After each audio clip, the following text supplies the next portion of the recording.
Again with like the desk was talking about with how well everybody knows each other. Yo guys, selamat datang kembali di channel gua. Hari ini kita lanjut match yang kedua antara DRX menghadapi GEN.G ya guys.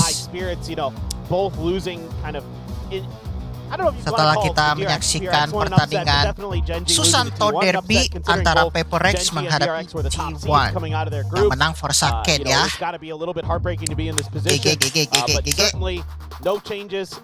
Let's go for DRX against GEN.G. Your prep had to go for this weekend, and should be a really interesting matchup. The ciphers, I think, going to be really important here with Foxy9 and Meteor. Kira-kira siapa nih yang bakal jadi pemenang? I think is going to be a big part of the success, especially on the attack side. DRX. Yeah, it's going to be pretty interesting. I mean, DRX, obviously, they pull out the binds here, and GEN.G going on to the defensive side. So DRX have to kind of relive attack on bind, which was the end of their match against PaperX, and that was, I think, where they looked weakest. So we're going to see right off the bat, okay, DRX are going right back to this map, this side, to start off, and just hope that they can look a little bit revitalized after what happened last time. Just to have a better bind map, that is. Just have to wait and see how well these two teams have been able to prepare for each other in the short amount of time they were given, as you mentioned, Paper, coming into this best of three. Yeah, I think I really want to see the hype men on both teams getting in there, getting their teams fired up, whether it be Bane, Munchkin, really getting their teams in gear, especially if things start to go sideways. You need to rely on those guys to keep the spirits high. So I want to keep my eyes on those player cams as well, because it's actually very important. Yeah, it definitely is. We saw Foxy9 kita lanjut match yang kedua. Crowd, you know, in terms of hype men, he and Bane certainly kind of take that role on the side of DRX, and yeah, hope they can feel that within themselves, within the team, and play their best Valorant here tonight, because I think they are going to need it up against GEN.G, who did get upset, as the desk was talking about, by T1. But I think they're going to come back here with a vengeance. Let's see how this first one is going to start out. Big swings through showers. Yeah. It is going to go the way of Stacks and DRX in that trade, although Karan able to pop out here and even things up. That's nice from Karan, winning a potentially tough battle there, Classic versus Ghost, but gets the better of Foxy9 quickly. Breaks that aim just enough. Stacks going to go for the plant. Got the orb there to help with those post-plant setups. No snake bites though for Mako. Just one flash for Stacks and a smoke for Bane. That's all you got to work with for this post-plant. Yeah, flash comes out, trying to challenge in a shower. Bane's going to shut that one down, but oh, a very close trade there. Right in front of the spike. Lakia going to survive with 10 health. Give himself a chance here. Tap on the spike. And that might force some movements here out of DRX. Being going to take down the weakened Lakia. Here is just so low. And there's just so little time. 32 health. He's going to tap it again. He keeps tapping it and he can't take down Bane in this 1v1. And Bane will pick up his third kill as DRX barely get across the line.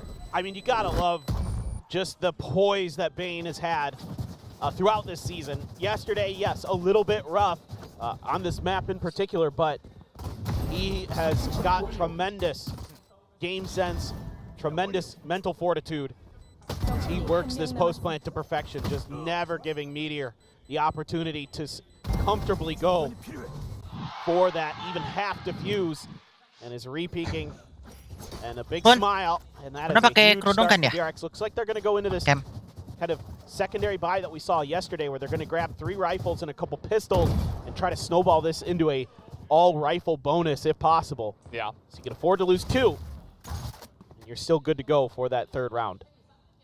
Now we'll see if they can link a bunch of rounds together that way, or if GEN.G is going to be able to shut that one down. Some early information got from Lakia here saying, hey, that sounds like a couple of Vandals. Over on this side is now slowly aligned. Peeking in here is Buzz. He's going to use that satchel to get out of danger, as we did have some spam on through from the side of GEN.G, and now some TPs coming through. Texture in showers. He picks up 1, but only the 1, as Mako going to get the classic kill. And a quick rotation coming in from DRX. Yeah, and that's okay. You're allowed to lose 2 players here for DRX and still consider this round a success. A little bit of damage done to Munchkin on that spam. Snakebite is going to catch Buzz just a little bit. Trying to get through U-Haul is GEN.G. Yep, snake bite gonna come down. Mako says, okay, nobody's going to come at me close this way. And now Foxy9's gonna hold it down from Lamps, and that's going to be pretty much it. Although Karin's coming in here from behind, and Bane has no idea. That's gonna be the 1 kill. And now Foxy9 is gonna cover 2 angles here. Not easy for him, but now there's a Vandal in the hands of Karin. And all of a sudden, a chance here. Not a lot of time, though, and another snake bite. And Gen.G, they're just going to run away with this one. But that's huge, though. The fact that you're able to steal that Vandal. It's a massive pickup for Gen.G. And, yeah, Munchkin is going to die to the spike, but Karin able to hold on to that Vandal and steal one away from DRX. So that attempt by DRX to try to force out an extra rifle coming into this bonus is not really going to work. They're only going to be able to have 3. Nice push, nice rotation from DRX. It's good play calling. But again, nobody was ready for that lurk. And I think Foxy there calling for play outside of showers. So yeah, it looks like he wants to set himself up to try to take some space here for DRX. Yeah, well, we'll see if that works out for him. He is, of course, as the Cypher, always hanging around that showers area most of the time. And he does have his camera in there. A little bit of a slow push coming in from him, as Buzz is going to take down that shot on a.k.a. That's going to be a quick one. And now already Buzz pushing in through Hookah. We do have Texture trying to spam on through. a.k.a. here as well. Bane already taking a bit of damage. And Bane's going to have to back off. Mako, though, does have a toxic screen to work with in front of himself. Could be on a bit of a timing there. Yeah. There's the ping out. He's suspecting that there's a push from Gen.G. Not sure if he saw or heard something. He's ready for it. Yeah. Let's see when this peek comes through. Who's going to go first? Meteor is ready for it. The Buzz quick on the triggers now. Munchkin gets only 1. And DRX, man, they are 4-1 here in their bonus, and they are looking pretty clean with this one. Looking even cleaner than the last round. And with all this space taken on the edges of the map, with stacks over at Long B and showers control held by Foxy, that is what I think alerted Mako potentially to that presence of that push out from Gen.G, because I think Gen.G likely disciplined enough to not make noise there. That's just good map read from DRX. But Texture, though, it's a good map read of his own, able to sniff stacks out, lets him know it with a little bit, but my guy, you're losing the bonus here. I'm not so sure you want to be doing that just yet. Look at him, he's cackling right now. I mean, that's one way to lighten the mood, I guess. He's just joyous, his Texture. Yeah. And they are slowly creeping over towards him, but I just don't think there's enough time to get to where he is. And that is just going to be the bonus. Going in the hands of DRX, so 3-0 early on here. Just good map reads here from DRX. I mean, getting that opening pick, just reading the position of Karin very nicely. Buzz so quick there. I mean, what a swing out he has against Meteor. I mean, Meteor's ready for it. Meteor's chomping at the bit to spray some people down around that corner, and Buzz just not having any of it. It's going to be a little bit tough now for Gen.G. His Texture is the only one who's going to be able to carry a rifle over. There is a judge in the hands of Karin, but he's playing kind of far back on B. Now he's going to be working up to that Hookah position. The 0 point, only going to catch a.k.a. And that doesn't give you too much info because that's where skies basically live on this map, so. Yeah. Well, they're hanging out, and Gen.G do have a big stack over there after the 0 point. There are 5 members, and Karin's got a judge in Hookah. So I think if DRX can somehow get this read that say, hey, there's probably more than one person, maybe we don't want to push into this, it will probably be good for them, but they have 4 people. We do have a slow push coming in from Stacks over in A short, just trying to get some more information. As he's going to join up, though, and they are going to push onto this B. And that's the first judge shot. Make it 2, make it 3. And we do have some trading back over here on long, but man, that judge got way too much value. Now Meteor making it interesting, nearly able to sneak that round away. But DRX barely get across the line with their 4th. It's actually Buzz's boom bot that gets Karin there. I mean, Buzz trying to do what he can to break the angle, but it's a judge, man. It's not too hard to keep that reticle on your opponent, get value. But still, Foxy barely able to come through with that. Meteor so close, one shot away from turning that round on its head for Gen.G. A great setup, and DRX the whole way is going B. I mean, This goes here. you could tell from our vantage point on the map that that was the case with the way that the trap wires were set up and everything, and the fact that Foxy was over there. But now back to Showers as Foxy. They're going to overstack it, try to punish this, kind of suspecting that they might be able to catch Foxy, thinking he could get a little bit of space for free, but Foxy able to get back and get the cam up. Ooh. Okay, that's going to be a spot here on a Munchkin. And we also do have some pressure down here on Long from Bane. Just trying to see what they can see. Really trying to spread out and get as much information as possible, it feels like DRX in the beginning of a lot of these rounds. Now a bit of a peek out here from Gen.G. Doesn't get any value there. Yeah, you want to identify probably in particular where Karon is because he has his ult. Here goes Buzz. That is so tough. Oh my god. And now they know he's in the corner. I mean, there's really no escape for him there. So down he will go. And now DRX are down their raise. That's so impossible. I mean, I don't know what happened with that Trailblazer, but Karon's going to get tagged up a little bit. Foxy trying to punish. Karon senses it.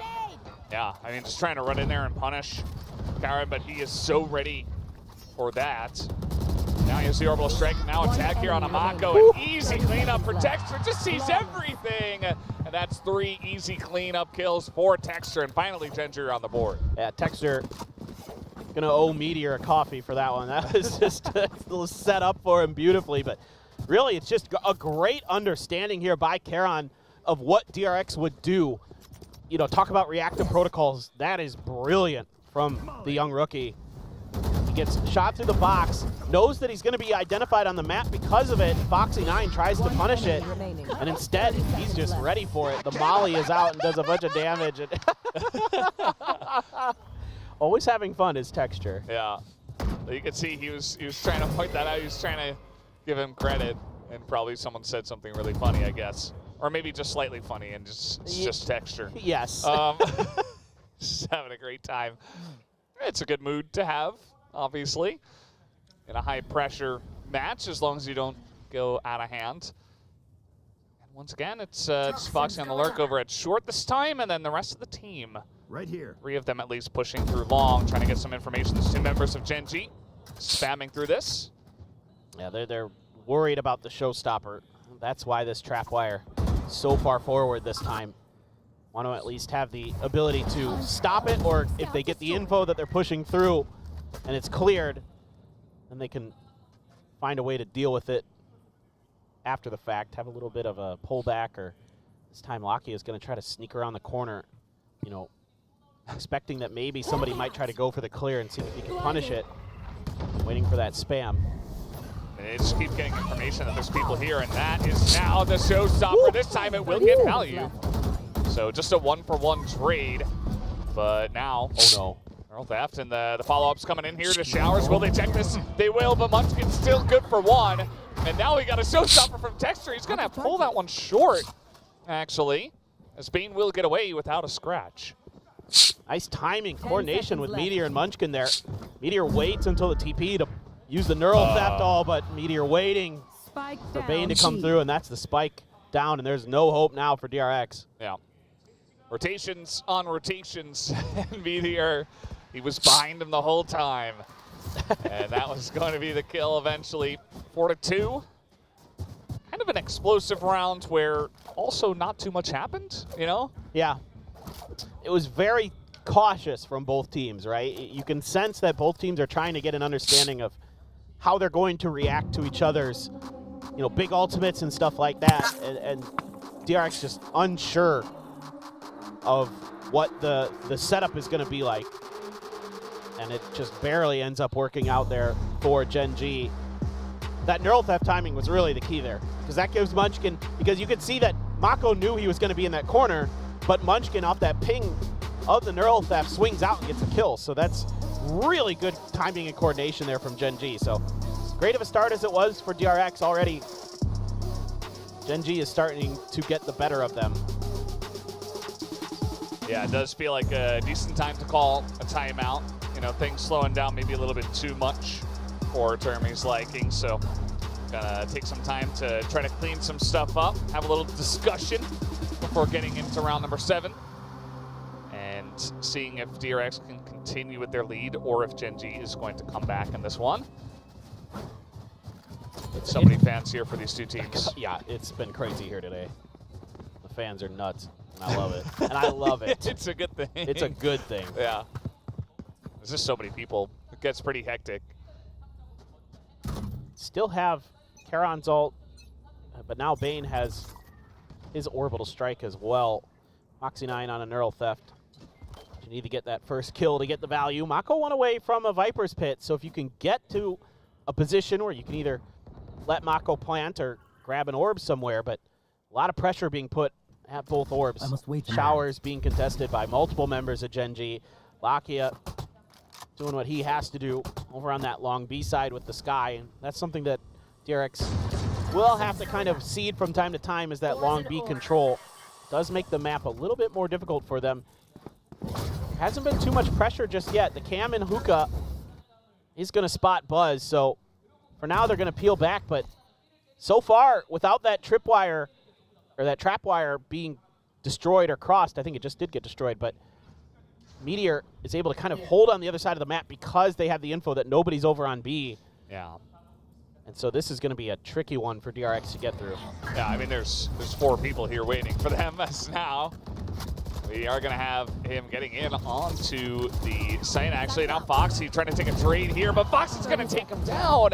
As blast packing into that one was not going to work out for Texture. Now the orbital strike coming down just to buy some time. But still taking their time. Very cautious as DRX using the entirety of the timer. A little bit of spam here from Munchkin. It's not quite going to work out. It's a good setup. The poison orb as well, but DRX reads it. Able to plant just off. And Charon, wallbang stacks. Mako can't find the shots. Oh, Charon. Yeah, I mean, if he hits those sheriff shots and he picks up a gun potentially, just based on the positioning of the other members of Gen.G, there's a chance for DRX, but now at this point, it's not looking too good. Charon picking up 4 on the round and going to take this one down. God, just insane stuff from him. Just really shutting down any chances. It looked like maybe DRX was going to break it open, but 30 seconds uses his ult to buy a little bit of extra time. And just stacks trying to hide behind that box, and it gets sniffed out. Tremendous game sense from Charon here today. I mean, he is reading DRX really, really nicely. You know, think back to that play out on Foxy 9, coming out of showers, and this whole round just worked to perfection. Now, rifles in hand, ultimates available for DRX. Didn't opt to invest the orbital strike in that previous round, so still have that to potentially clear some space or do something like that. But let's see how they want to do this. I'd like to see them put a little bit of pressure at Hookah to try to clear that utility, you know, that they saw in the previous round. You know, again, we know it's there. Yeah. Or Mako can just win fights. I mean, that also helps. Yeah, just peek him and shoot him in the head. That works out really well. And they do have a very nice entry into Lamps. Meteor trying to sneak on into the back, but he is spotted. Still able to spray through. That's the spike down as well. He's just going to TP out of that one. Meanwhile, Texture's holding it down. And all of a sudden, kind of an awkward spot here for DRX. Do have a plant beginning from the side of Mako, but now Texture going to pick up another one. Has a Sentinel as well to try to delay, but still, it's up to Mako to try to hold it down on the site. Stacks has to wrap around.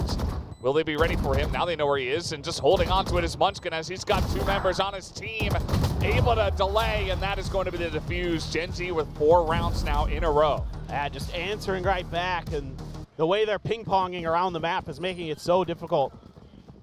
I'm talking about on the site, they're just kind of hitting and running, and keeping DRX really off balance. I don't know how in the world Meteor does this. Oh, he sees the gun flash. So the muzzle flash there gives it away just enough for Meteor to find that. Then he just TPs right out. So it's just the push and pull here on the site for Gen.G is so good. And yeah, just a little nice. Just a little one. Just a little nice. one. Yeah. Lakia is not quite as boisterous as Texture. That's for sure. Usually. It's good to have a nice mix, you know? Sometimes he is, yeah. Very loud, boisterous, you know, guy on the team. You need the opposite as well. Usually it's Meteor who's the soft-spoken one, for sure. It's fine. You can always have 2. Got Buzz. He is able to get in, but he's blinded, and that's an easy peek here for Lakia. Just going to take him down. Nice aggressive push to get in the face of DRX and make quick work of that. It's a beautiful proactive play. Just understanding that that was going to be cleared. They had to play for it. No. Mako just walks out into the open. Another one for Meteor. I mean, they're just not even checking it, and Meteor's just standing there like, thank you very much. Oh, that's another kill. Thank you very much. I guess I'll take another one. Stacks is here, and that's going to be Karan taking him down. And, man, Gen.G just put them down so quickly. It's just a beautiful read by Gen.G, understanding that DRX was going to want to find a way to clear that utility and hookah and take some space. So it's the snake bite into the flash. You know, and Lakia just gets a great timing and a great read on it. So it's just layers here for Gen.G that they have now got the download on what DRX wants to do. So now it's going to be on Stacks and company to find a way to deal with this. Texture, no operator, but still wants to get up into that high position. They have a ton of ults for DRX, but still you're back on an eco, so finding the ability to use these ults has been very challenging for DRX. Good flash though. Yeah, it's going to be big to get them in here. And let's see if that does work out for them. Meteor still trying to spam from the high ground from heaven. Munchkin just situated in the showers while this plant is coming down. They will look for the retake as that the paint shells are going to take down Stacks. And now the pick comes out from the side of Mako. Gen.G quickly moving into the pit, trying to punish this one as soon as they possibly can. The Neural Theft coming out.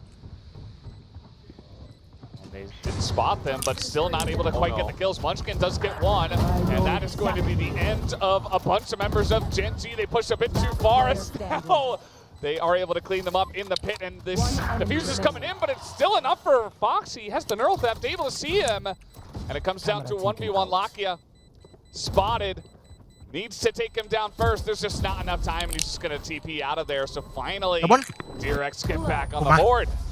Yeah, and it took some really tricky stuff. Somehow Lakia still ends up dying to that spike. Not sure what happened there, but maybe he just wanted the ult orb. I don't know. But you know, Buzz here just bails out Mako. Mako's getting spammed by utility. They're using the Boombot and the Neural Theft to try to identify where Mako is and get rid of that Viper's Pit.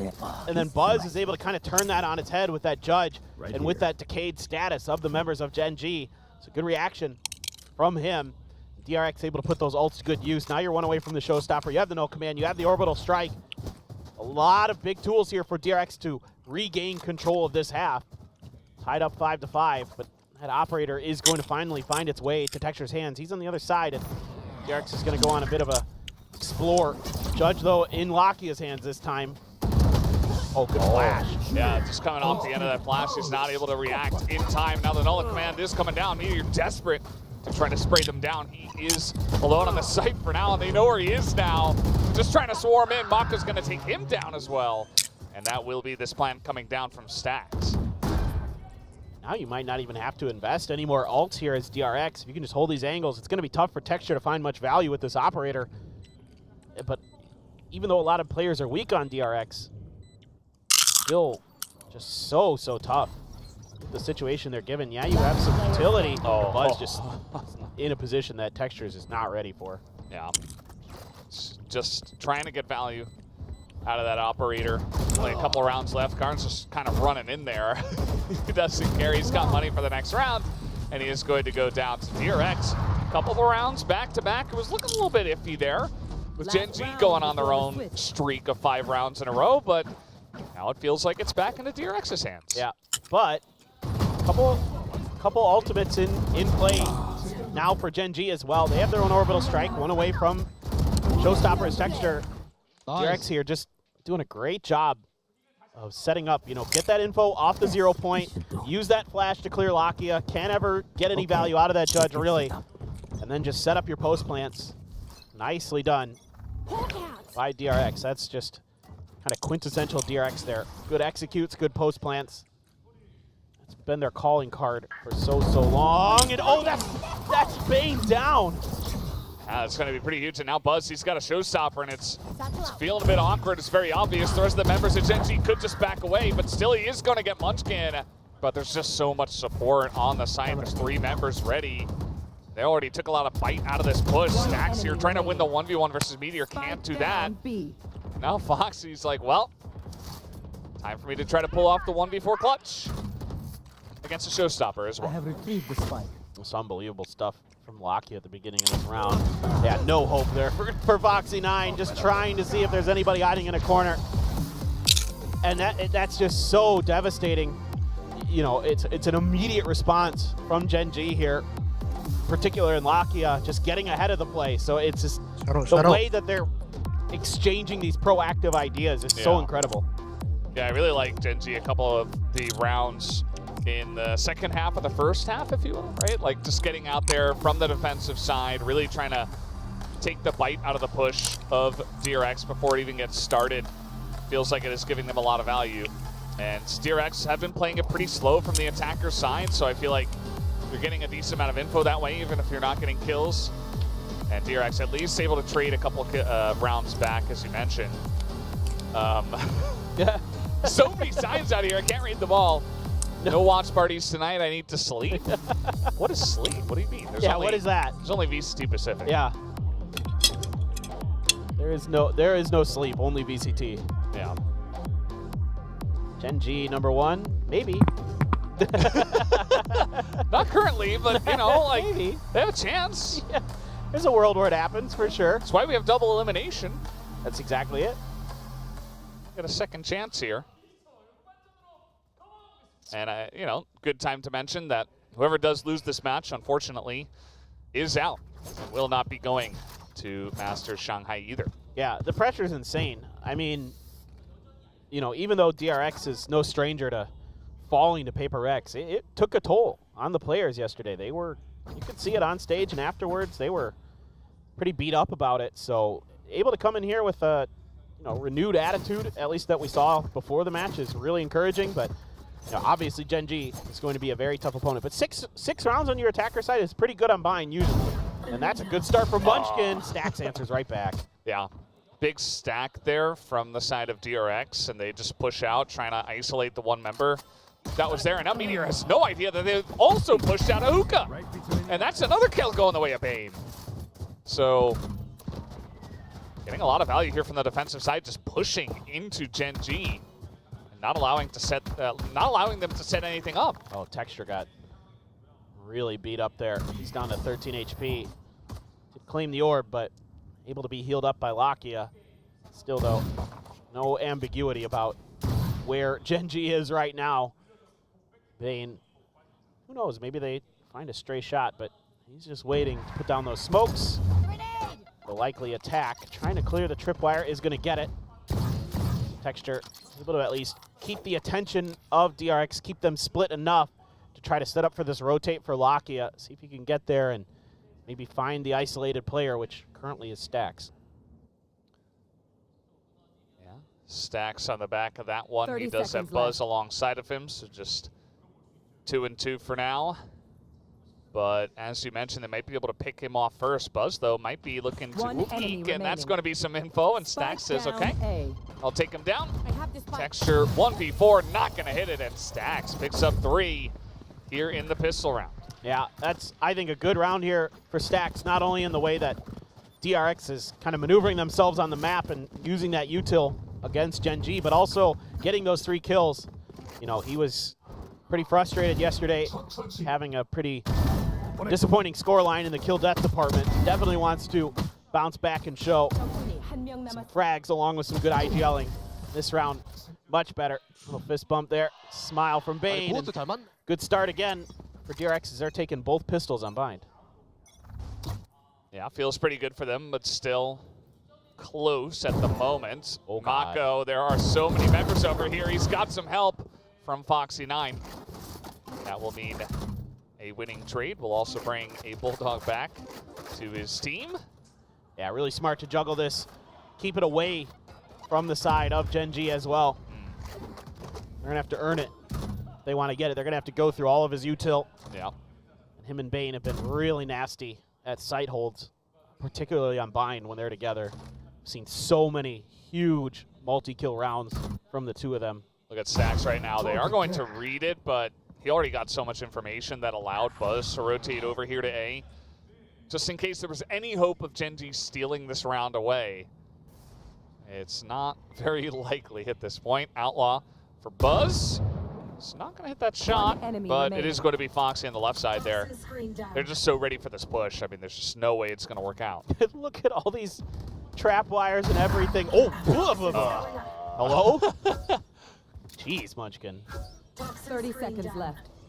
Well, maybe I gave him a chance. No, he's dead. He's baiting him with the gun. Oh, Foxy. So funny. Yeah. This is, you know, okay, sure, you lose a player, but it's really smart there. Really heads up to instantly just start juggling that gun back by Foxy. Gets the info over from Buzz. Hey, missed my first shot. Guy in the corner. Foxy plays off of it nicely. And now, because you know that Outlaw's still in play, you've got to try and force up as many full armors as possible as Gen.G, but only 2 half armors still going to be there. So kalian and Meteor can have to be extra careful that they're not going to be the ones trying to challenge that Outlaw. Could potentially be some easy kills for Buzz. Oh, Lakia, he is just so quick with it. Buzz doesn't get any chance, and down will go Texture. Stack's able to trade it back. Of course, Lakia did take some damage as well. And now there is some nice support over here on the side of B. Meanwhile, Gen.G is fully rotating over here. They're just going to leave Foxy 9 alone on A. I mean, the good news for Buzz is the player you hit is the only player who can't heal himself, and Stacks is nasty with the Guardian. Well, he is going to be taken down, but it's still a very strong round right now to the side of DRX. Bane also going to get a headshot with the Guardian. And all of a sudden, this is looking like another conversion on a bonus here for DRX. Yeah, I mean, kalian might just have to save. I mean, he has a lot of time, so he can try to work the map, but it's going to be rather difficult. He's going to just try to make him think he's going to A, see if he can maybe get a player to shift over. But with Foxy being the player on A with all that info, there's no reason to for DRX. They can just sit in this 2-1, keep this hold with the 2 controllers on B site. Don't want to give this up. Don't want to give him any extra opportunities. And they're going to see him. Yeah. kalian can use the molly. Yeah. It's like jump the corner. Yeah. Bane's just able to get out of there. That's so smart, because he's expecting the spam. kalian, again, just really trying to save this gun now. But he grabs the orb. Oh, no! Oh. Ah, the time ran out. Yeah. But he saves his gun. Yeah, I really like that maneuver there by Bane. You know, because most players, if they get mollied in that corner, are going to jump back towards the tube, right? And so that's the spam angle that kalian takes, but instead he just jumps around the corner. That's really smart. Stacks, that is good. Bane too. Yeah, I mean, like Stacks is in hookah. You can see Bane's getting pretty excited as well. That's I think a good time to time out. You know, that's the buy round for the side of Gen.G, and it kind of falls very flat on its face. Like they try to peek in a hookah, they immediately get one tapped by Stacks. Stacks gets another kill, and then they try to like slowly push out along, and that goes down easily as well. Wasn't a very strong push, it felt like, from Gen.G, and DRX are just, seems like they're warmed up now. Yeah, I mean, you got the early kill on the Buzz, but after that, it didn't seem like they had a lot kind of prepared for the follow-up positioning of the DRX players. Because normally, you're not wanting to take those fights in hookah without utility or something like that, so it just felt to me like potentially there were just some unexpected angles that were being held by DRX players. And now I'm sure Munchkin there really giving his team some orders in terms of making sure that they're a little bit more diligent about clearing those spaces. So rough round for Gen.G. DRX is sitting pretty with their rifles in hand. A fair amount of cash to boot. It's only 1 rifle for Texture and a bunch of sheriffs, but this is Gen.G. It's about time for a thrifty. It's about time for them to start looking good again. Well, Meteor is about to find time with a bunch of members of DRX right now. Oh, hello. There it is. That's the one tap from Meteor, but it is only the one. Meanwhile, Foxy9 alone here on A, and they might just try to push this post haste and get on top of this Cypher. As the smokes are coming down, the cage is going to be triggered. Foxy9 just trying to buy time for his team to rotate over. Gen.G have not pushed in yet. Texture does get in. As now Foxy trying to challenge. This is so many different targets. That's going to be Karna take down one and Texture as well. And all of a sudden, you talked about it, Gen.G looking pretty decent for this Thrifty. That's another kill and make it 2. Thrifty coming in for Gen.G. Yep, you just kind of feel it with Gen.G where they're kind of having not a great map, and then all of a sudden it's like they just find these great ideas. You know, the early pick off that information from the camera. Meteor setting himself up nicely. I think Foxy9 would probably like to have that drop down back. I think Foxy9 thought he could go for a big play with that info, but his camera also missed the tag onto Texture, so it made it a little more tricky for him, I think. And oh well, this is what it is for DRX. But now you've got an op. Now you've got huge ults, null command, and the orbital strike. So Buzz gets identified, but Buzz would rather bait them out here. He wants to try to get them into that operator's crosshairs. But Gen.G wise to that game and will just opt to peel back and take their time to look for any push outs. You know, DRX gambled with that a little bit with that 3-man push out along B last round, paid the price. So now they're just thinking, let's go back to defaulting. That works pretty well. Yeah, just gonna wait for this one. This series definitely a little bit slower paced than the first one we had today. You don't say. Just kind of. It's so hard to like mentally prepare yourself for Paper X days because you're like, well, it's a big whiplash. Yes. I mean, we just Esports have whiplash. like Jing blast packing into 3 people over and over and over again, and now it's like, okay, let's wait for a minute and a half, and then maybe, just maybe, we'll push. And it looks like Gen.G has kind of figured out the weaker of the sites right now. Mako left. going to do what he can to slow it up, but Texture gets over the snake bite, and the flash from Meteor gives him the neural theft. Yeah, I mean, just kind of running in, assuming nobody's going to be there, but Meteor just lurking on over, and they're able to get onto this B site. no. Buzz is in a lot of trouble. What? And oh no, he's going to get the one in Bane! Also helping out, and they just stand on it. Buzz as well, able to switch over to the Vandal. And Locky at least gets the one, but I mean, the round's already in the hands of DRX. Wow. Oh my God, what a reaction from Bane and Buzz. I thought Buzz was done. I thought that was a brilliant jiggle peek from Meteor there. Knew that the op was coming and dodged the first shot. And then all of a sudden there's an orbital strike and everything just goes awry for Gen.G. Unbelievable, the timing there from Bane. And they're just, right as they're jumping in, they're just dead. And then the spam through, he switches over to the rifle. Yeah. Brilliant stuff from Buzz and Bane. I mean, Buzz, like, he was so dead. Like, yeah. he was running out of that corner into 4 people with an operator. If it wasn't for Bane to help him out, and like, yes, Buzz does get that 1 kill very quick on the trigger there, and he stays alive, but man, that was a crazy reaction time. We saw how fast Bane did it as well. Just like immediately, it's like he flicked his orbital strike right on top of them. It was crazy. I wish I could do that when I play Brim, man. That was crazy good. We're playing Brim. It's like, let me, are they Yeah. here? Like, should I use it now? I mean, they already planted. Yeah. None of that for Bane. That's just absolute tremendous reactions from both players. Gets DRX around for sure. And a pivot towards the B site here for Gen.G.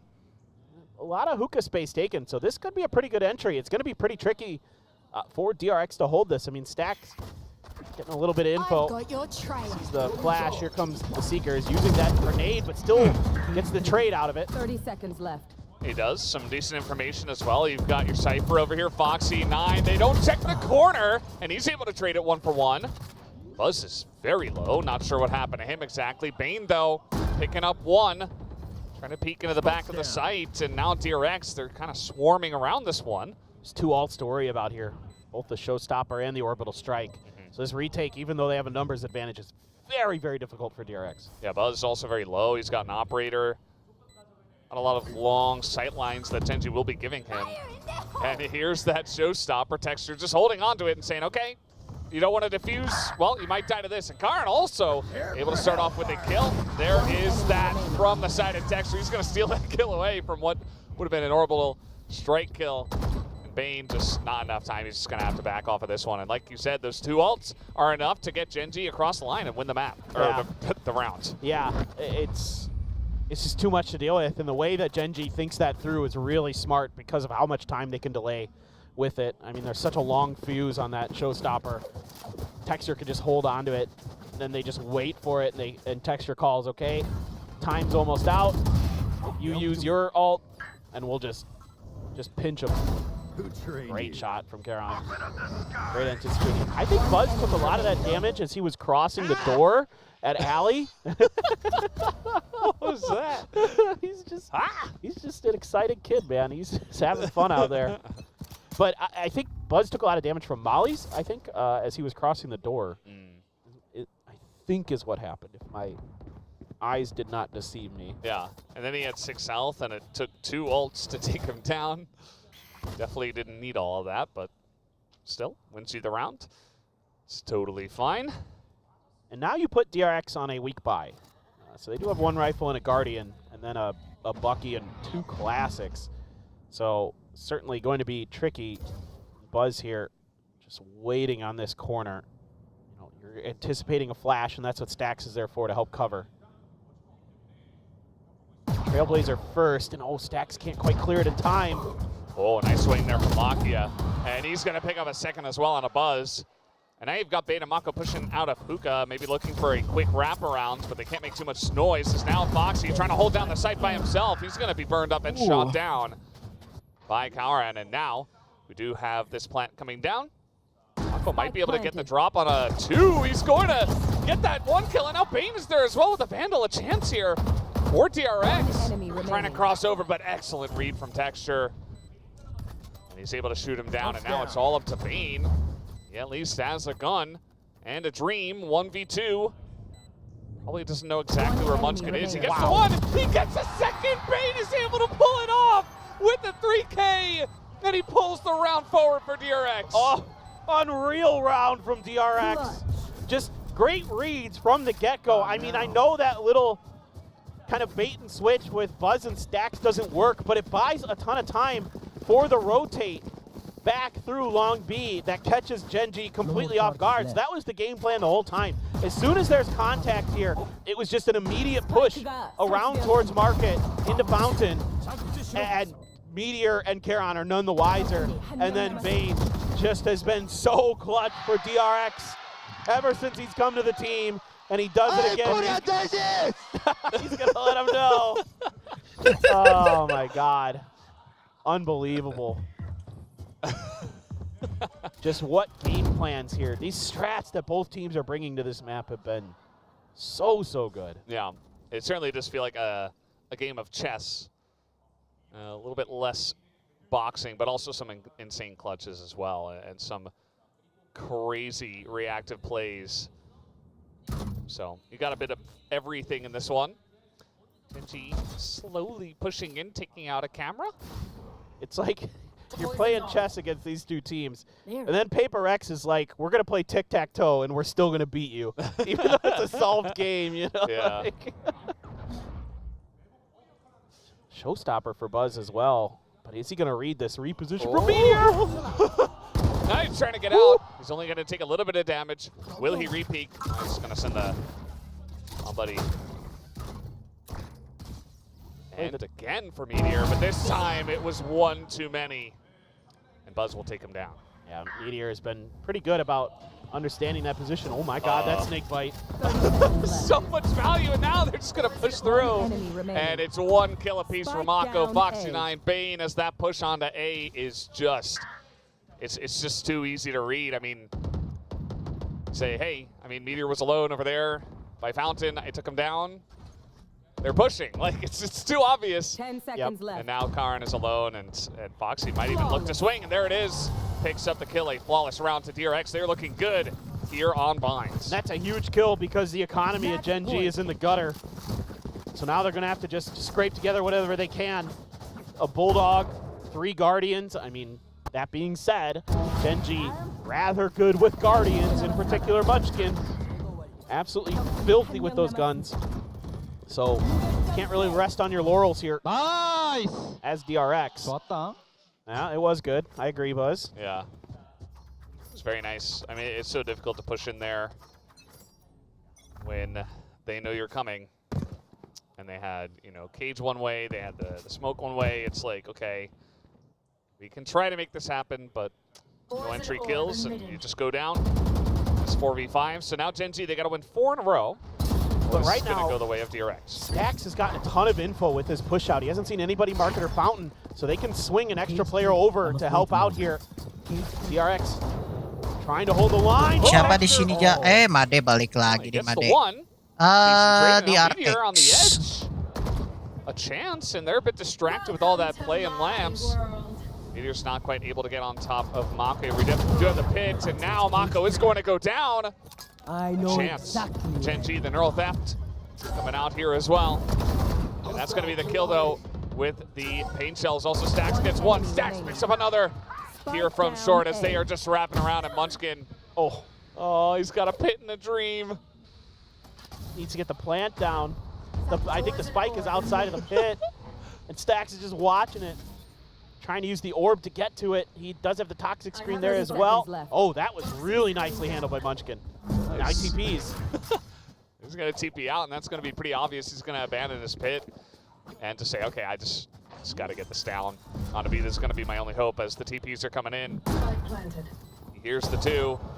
And that's going to be the end of it. Buzz going to shoot him down through the wall, and DRX will take map number 1 of Binds. Kenapa tuh? Karena namanya mirip DRX kah? Gak tahu tuh. Who gets the better of Gen.G on Bind, just as we saw earlier in the season. They will once again be putting Gen.G in a precarious position going into map number 2. Dulu, guys. Only one more map between both of these teams in Shanghai, potentially. Well, we are done here for map number 1. Let's see what the analyst desk thought about that first map going to DRX. Yes, DRX does take the very first map of this very important series because, again, the team that doesn't win today doesn't get to go to Shanghai. And now DRX, this is a very different performance from yesterday's Bind against PaperX. Yeah, a little bit more in line with kind of what we expected. And it's starting to feel like, you know, PaperX a little bit, they make the teams play a little bit more anomalously, I suppose. Like, they get screwed up, is basically what I'm saying, when you play against PaperX, and plenty of teams have talked about that in the past. This is a much better look. This is a much more standard look that we've come to expect from both of these squads, neck and neck, fighting back and forth here. The number of attack rounds that DRX were able to you know, rope up for themselves, though, it feels like that's really what kind of made the difference for them, because they shifted over to the defense. Typically, DRX in general, a very good defense team, but especially on Bind. Yeah, and it just felt like there was also some weird points once we come into that second half where Gen.G would just kind of miss the ball on one position. We saw that big flank that came in on the Thrifty for DRX where Gen.G had no idea that Hookah was exposed. DRX pushed through that, circumvented the tripwires of Meteor, got that double kill, and basically ruined a round here for Gen.G. And I think that was the round where they only got 8 and never anything else after that was all DRX. Yeah, that's right. I mean, we did have some nice moments from Karon, and especially in that first half, but it just wasn't enough to bring them over the line.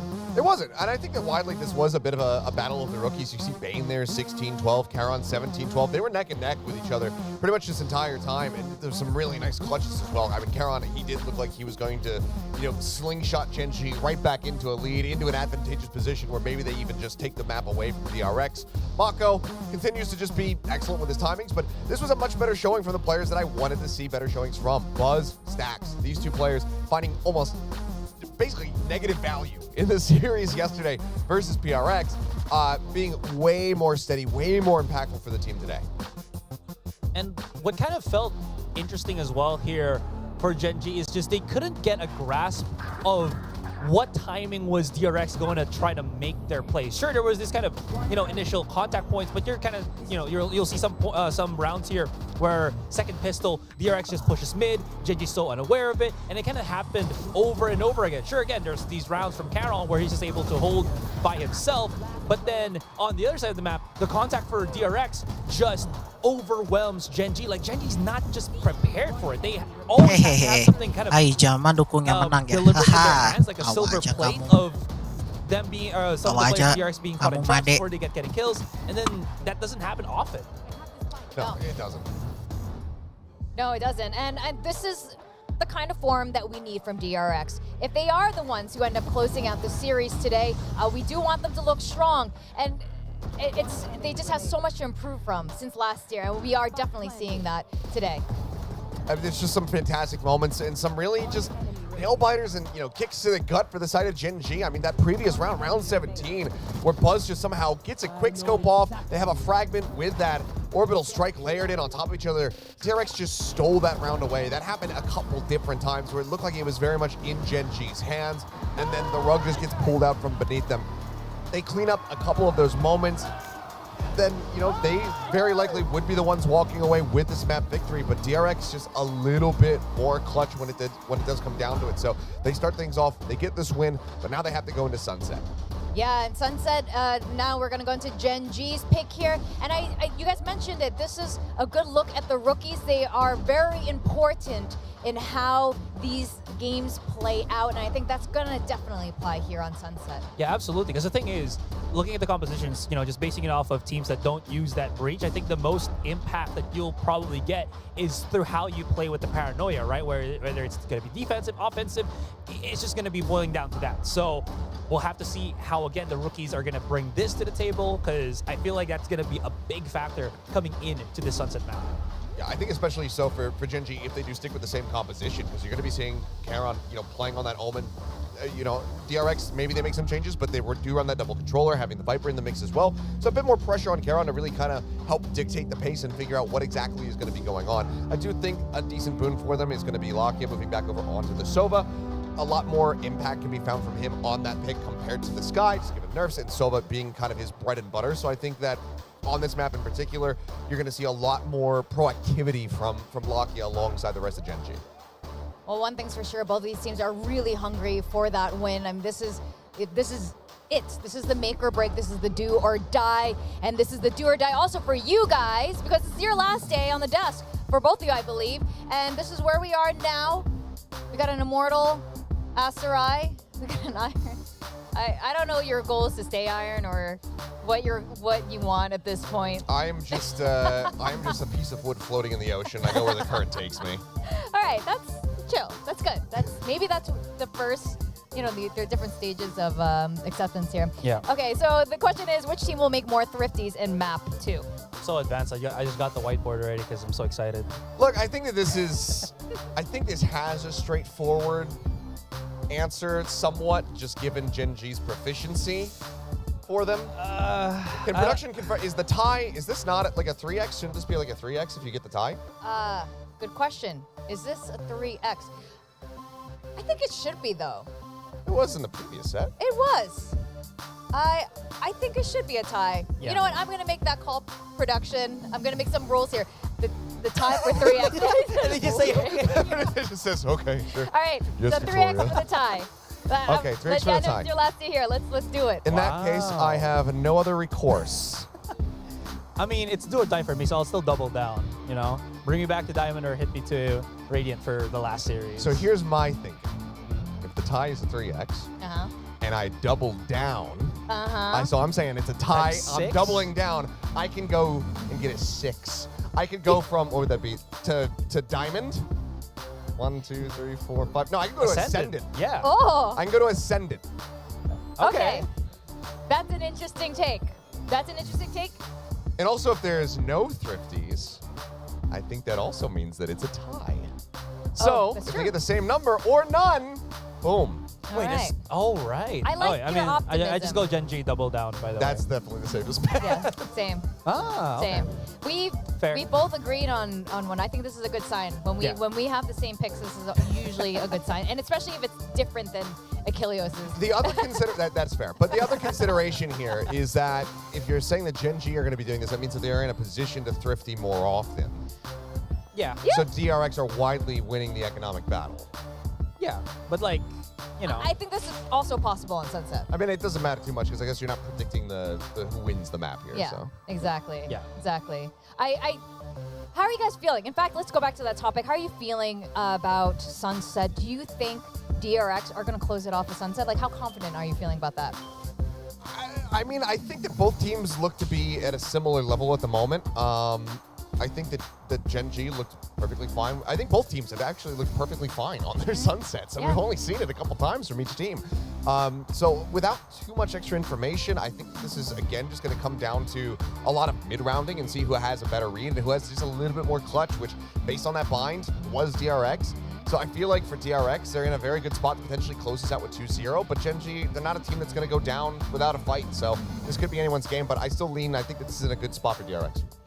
How about you, Azrai? My thinking is just because that there's no more kind of like shenanigans-based agent, you know, no more breach, no more neon, so no quick takes here. It's gonna be a lot more of the pace that both of these teams are gonna be a lot more responsive to. So looking into this, I feel like it's still gonna be 50-50.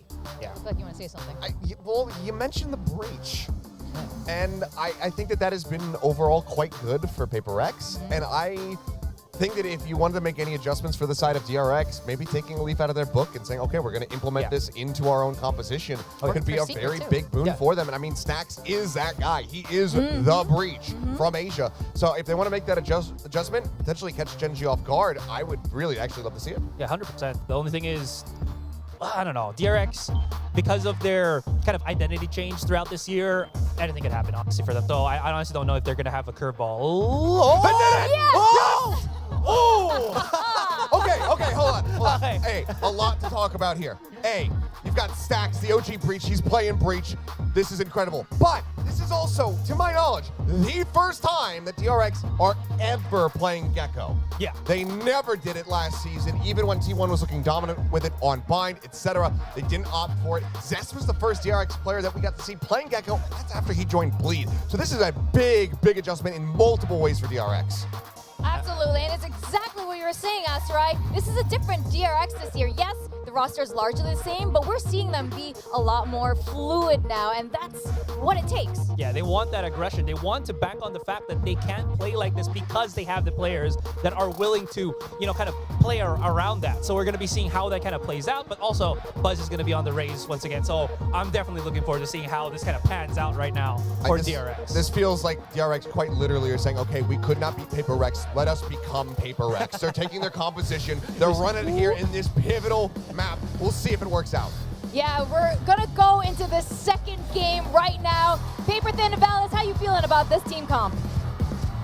You know, I think trying to emulate the team that just beat you, the team that has had a lot of success with their game plan, is a good idea. I'm not sure if DRX can manage it. You know, are they the same kind of team? Are they the same kind of players? Are they going to be able to play as fluidly as Paper X have been playing this playoffs? I'm not 100% sure, but you got to start somewhere if you are going to start making some big changes. I think this is an interesting spot to make some changes, though. I agree. It's going to be interesting. Bane's first time ever on Gecko, but Stacks going over to that Breach. That is his most played agent ever. He had been a Breach specialist for so long. Obviously, Breach kind of falling out of the meta a bit, but now teams in Pacific starting to feel like, you know what, Breach actually pretty good. Yeah. Those fault lines have tremendous range. Aftershock gives you a lot of opportunities on some of these hard angles to hold players off or to flush players out. So certainly a lot of space taken, but Gen.G trying to take it right back. Yeah. Flashes as well are sometimes pretty difficult to respond to, right? They're pretty quick. As Buzz going to get on in, we do have the plants here from the wingman. So this is going to be a straight up retake from the side of Gen.G already. Some contact here as Mako takes a big hit. Mako is going to go down. Gen.G coming in from behind, but that fault line is going to help out Gen.G. Still making their way onto this one. We still have Stacks in the smoke as they are not quite going to check it, but now they see him. He picks up a ghost. Gen.G flooding the site, but already a lot of time gained here from the side of DRX. Stacks picks up another kill on the backside there. Meteor desperate. They're going to hold on to this one, but Stax, again, just having these amazing pistol rounds has been dominating them, but Gen.G pulling out as a team, trying to take them down as Stax will get one. But is there enough time for the defuse? I don't think so. The answer is no. And Stax and DRX, they buy enough time to barely clutch onto that round. Yeah, just beautiful stuff here from DRX. Like getting a good read early, watching their flanks, understanding that they had kind of not made it unambiguous about what they were doing in that round. And immediately, Stax calling over some help from Mako to watch that A main angle. And then just everybody kind of doing the right things at the right time. I mean, Gen.G doing the best they can. They're hitting some good shots, but Stax playing that time to near perfection. And it's good enough to get them another big win. And it's right back to that same second round bye here for DRX, where it's 3 rifles and a couple pistols, trying to once again snowball these early advantages on their attacker side. Yeah, not a bad idea. Although Gen.G can be somewhat threatening from the rounds where they don't have a lot of firepower. So maybe not the best team to do it against, but it's been working out for them. Why not?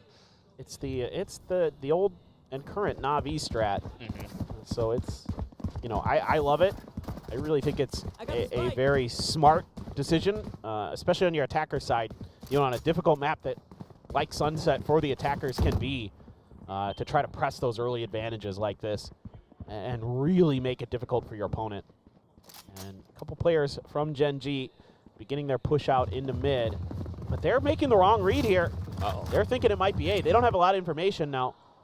I think all of these sounds, these footsteps aren't going to be heard, and so for DRX, should be a free plant.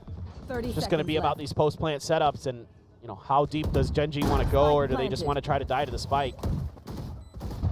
Yeah, it's a good question. Maybe they send in Texture first, see if maybe he gets like a pick off, you know, a headshot here or there.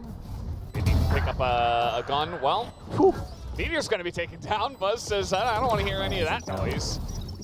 As they will flood on in, and they are going to challenge this. Foxy 9 on the back of this, and they have 3 Vandals. So, I mean, this is extremely difficult for Gen.G to pull off, and they will be flawless, as DRX will easily clean them up. And another thing about going for this 3 Vandal second round bye is it kind of forces the hand of your opponent where they don't want to just save because they don't want to just die to the spike. Because if they do that, then you're guaranteed to have 5 rifles in the next round. You want to try to see if you could do enough damage to get 3 players dead, so they, you know, it's only 3 rifles, maybe 4 going into the follow-up round instead.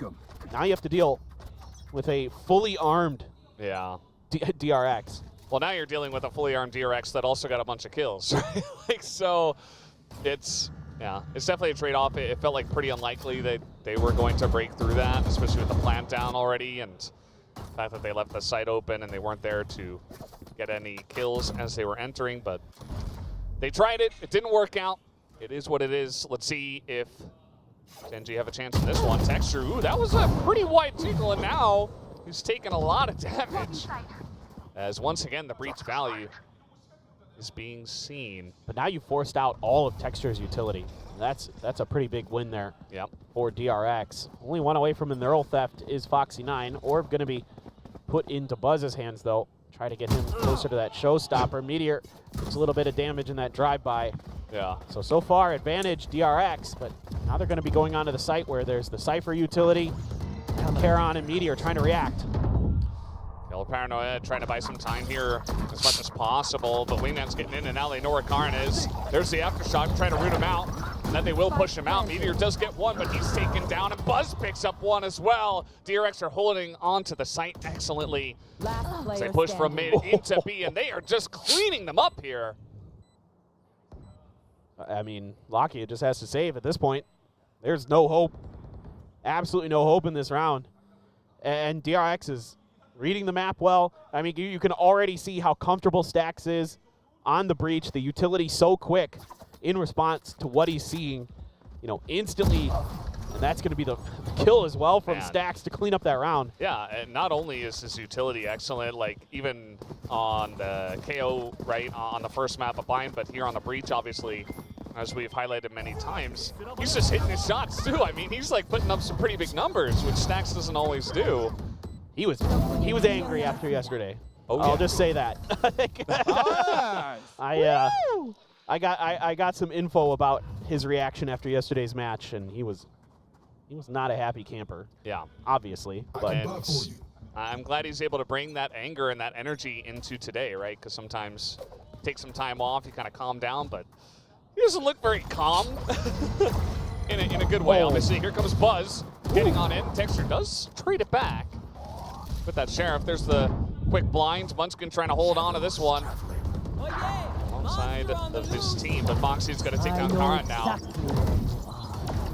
And they don't necessarily have to force this one, but they're slow pushing in. They're going to leave Stacks over here in elbow, just waiting, making some noise. Meanwhile, the entire team is rotating over to B. yeah, this is really smart. Getting that info off that neural theft. Meteor, though, with a Marshall can work some magic for sure. He just pulled off the angle. Might have an opportunity. And now they're going to use that Dizzy to clear the space. And yeah, tried to play off the timing before the Dizzy shot landed, but Mako was a step ahead. Spike planted. Just a very nice entry before they get the advantage in terms of members, and then they're able to rotate on over. Stacks is making noise. It's all looking really clean on the side of DRX right now. Point denied, and Gen.G eventually they just say, well, let's just get close to this one. Yeah, now you try to go for some exit kills if possible, but just want to fall to the spike. Now there is that trap wire there. Is Foxy going to use his position to try to punish this? I think he can. Just waiting there is Munchkin. Looking, he knows that there could be a player waiting for him to mark it, but nope.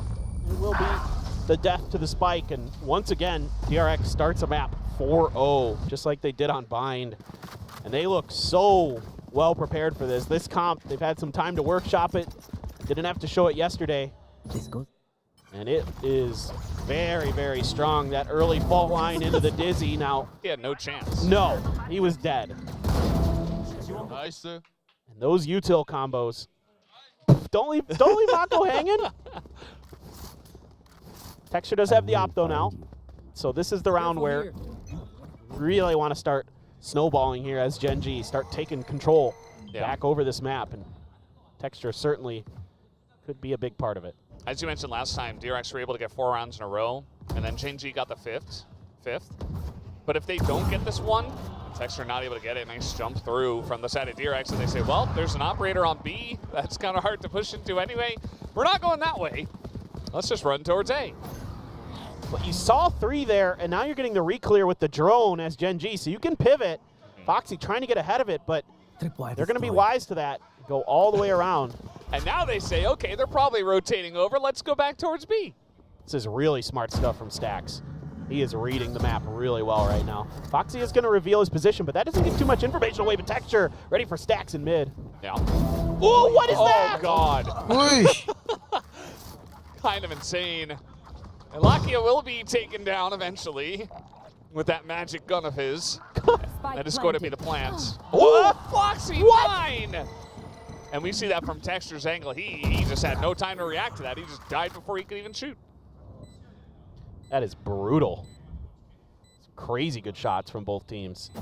The man advantage is in Gen.G's favor. Last player standing. Nice try. Still a decent amount of time here for Gen.G to try to get in, but there's the mosh. And one guy, oh man, Bane so clean with it. No, it's another kill on a card who goes down to the mosh pit. Bane able to clutch it out again in a 1v2. Oh my word, Foxy 9 just crushing the hopes and dreams of Gen.G there with that 3K and setting Bane up so nicely. This shot on the Texture is ridiculous. Yeah. And then he gets that third before he gets taken down, and then, yep, that mosh pit was already in place, and yeah, you said it earlier, Foxy 9 can be the hype man. When they need him. Yeah, and as I was saying before, you know, they got 4 rounds last time around, but Gen.G got 5 in a row afterwards. But I think if Gen.G didn't take that round, they'll call a timeout. Like, Solo gives them a little bit of time, you know, get up to that buy round, get up to the operator, see if they can, like, pull it back and let them gain momentum by themselves. But now you just lost 5 in a row, so I think it's time to settle down here and really rediscuss what's going on, because DRX are kind of running away with this one. Yeah, it's going to be tough, man, because I think Gen.G did not anticipate this comp was going to be coming through. I mean, DRX is straight away from the get-go in general. It hasn't been an agent that they've been playing a lot, so definitely I think that's part of the surprise. Some of the, you know, mental preparedness you had for this map kind of gets thrown out the window. Obviously, the breach is troublesome, as we've seen with a lot of Stacks' utility being pretty on point. But in general, it's just great job here by DRX overall, working the map, understanding how Gen.G is going to use the information they have, and then making plays around it, like we saw in that previous round, where you give up a ton of info, slide over to A, and then kind of pivot right back. So great stuff overall from DRX. No, we did see great responses on Bind from Gen.G. A lot of really smart plays, but haven't seen that counterpunch just yet. Yeah, we haven't seen it yet on this map. DRX are taking their time. They don't want to be caught off guard and get Guardian in the face by Munchkin, probably. It's probably their biggest fear, I would imagine. Other than that, you can kind of take your time. They certainly took their time on Bind.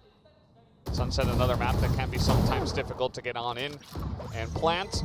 Texture is going to get out of there, but a decent amount of information. Meteor trying to hold elbow here. Moxie9 takes out one, Stacks gets the other, and he continues to be super clean. Eventually takes out Texture there. Not as clean, but gets the job done. And that's 5 versus 2 at the moment. Munchkin, he is gonna hit 2! This guy is insane. As now, Paranoia comes out, pop flash, and he's got the angle, picks up 3! Munchkin, he's doing it! You should just use this gun all the time. Screw the Vandal. Now you got to get this spike. I mean, this is so... Is Buzz going to use the showstopper? Like, you can see... From the right. Oh, nice. Timing great from him and Stacks. Yeah. But now Meteor trying to get ahead of this. Oh, there's the showstopper and the flash. Yeah, he's so dead. Okay, DRX, they get by. Munchkin nearly had something to say about that round. Nearly stole it away from them. DRX will continue with a 6th in a row. Okay, well, this is as must win as it gets here for Gen.G. You have every ult. You have the operator. You have to turn this around right now, because this is out of control. It's already not great. 6-0 start. What a read there, by the way. The flash to set that up, too. Just knew that Munchkin, or excuse me, Meteor would be tucked into that corner. I'm not sure exactly what he said there, but he sounded angry. I'm sure. He was certainly declaring that he did something. Yep. But, did it well, maybe? Yeah. That's what I think he said. Yeah, either way. He's having a great map. I think, you know, he had a great map in the last one as well, so Stacks he has a right to make a claim for himself, is what I'd say. Yes. Here comes DRX once again towards A, although Gen.G are pretty ready for this. They have 3 people on the A side pretty aggressively as well. Using that no command to slow up DRX and get themselves into the positions they want to for these post plants. Using the 0 point to check, but I think only Mako got spotted by it. Maybe Bane got caught in the tail end of it, but I'm pretty sure they only saw Mako. But that's still decent information. There's that Rolling Thunder to clear the site. And only really Meteor could be punished, but he's able to tuck in behind the box. Buzz on Charon holding that high angle. There's that Hunter's Fury. Try to delay. Oh. Let's get a tag. Yeah, that will, but Bane and Mako, they're able to get in and shut down any attempt of retaking this. Mako picks up a 2nd one, and DRX, they are just looking flawless right now. Texture has the operator and their economy in the toilet. Do you really want to try to go for a 2v5 here? I wouldn't. I don't think you should. Buzz tries to punish, and he will. He's going to take down Lakia. There's the operator, and Texture gets 1, and he's He's hightailing it out of there, but he knows they're after him. Oh, God. Even the neural theft as well. And the spam comes through. He does pick up one, but I don't think Bane's going to mind at all. DRX now 7 in a row. It's just domination here from DRX. The patience to just wait that no command out. I think maybe popped a little preemptively there. And you can see they're trying to use these ults to get some value here to get set up for these retakes, but it's just kind of gotten ahead of just enough by DRX. You know, Mako getting up on top of that box with his TP, Bane reading the position of Karon up on top of the box on the back site. And I mean, they're making it look easy. I mean, it's hard to imagine that Gen.G is maybe not going to make Master Shanghai after getting second at Madrid. I mean, you know, T1 starts it off. They get the upset on the Gen.G. Gen.G maybe not looking 100%. And now Gen.G have to go up against another really strong team. Like, one of these teams wasn't going to go inevitably. And if you wanted to book that ticket right away, you had to win in the first match. And Gen.G were not able to do that against T1. So it's hard to believe, but it's the way the cookie crumbles sometimes, I guess. Here comes Lakia's drone trying to clear that out. Texture maybe trying to get something going. And yeah, they're just running away from him. Not going to give him a chance. I'm going to try to use the Thrash, clear some space here as DRX. They're at the front of the site, but Munchkin with a good opener. The Paranoia, though, trying to buy him a little extra room. They're not dealing with Munchkin. Oh, well, Gen.G sitting on the back of the site, just running shots into them, and that's going to be an easy cleanup for them on B. DRX maybe not crossing all their T's and dotting their I's on that one, and Gen.G easily able to clean them up. Yeah, they're just never able to really make Munchkin uncomfortable behind Pillar, and the rest is history. And then they just set up a crossfire coming in through market and everything. I mean, the fault line to try to open up space, but Munchkin there with a great angle, catches Buzz on the entry, and then they're just mowing him down. Yeah, Foxy gets one, but desperately needed around there for Gen.G, as they were looking like it might just be a near flawless for DRX, and they can get a few more in this half. It's something, but man, oh man, is it going to be difficult, it feels like, on the defender side with this comp that DRX is running. Yeah, that's definitely not going to be easy. Buzz challenging, as he knew someone would challenge the orb take, and nobody's really going to take all too much damage at the end of that. Buzz, I guess, getting the worst end of it at the end of the day. Using that boombot keeps a few extra players planted there. Now they're going to reaggress on that angle as DRX choosing the slightly weaker side here of Gen.G. There's that trap wire there to give you the info on that rotate, and Foxy is going to cover mid. So the base is mostly covered for DRX. It's just this entry has to be good, but the great Paranoia sets up Meteor. 2 kills. Yeah, I mean, that all comes down to the Paranoia, right? Now they've got a crossfire. Easy cleanup for Gen.G. And second they saw them, the setup was excellent. And now Foxy9 is all alone. And that is a flawless round. Now over to the side of Gen.G. So it feels like finally they have woken up here on this map. Yeah. Just great little trap plays set up. You know, the first one able to be avoided on B by DRX, but then they just decide to make a go for it on A. And yeah, that's a beautiful timing. Able to put that neural theft in there as well. Make it that much easier for them. And yeah, that's a very basic but effective play from Gen.G. So DRX are going to be the ones that take the timeout.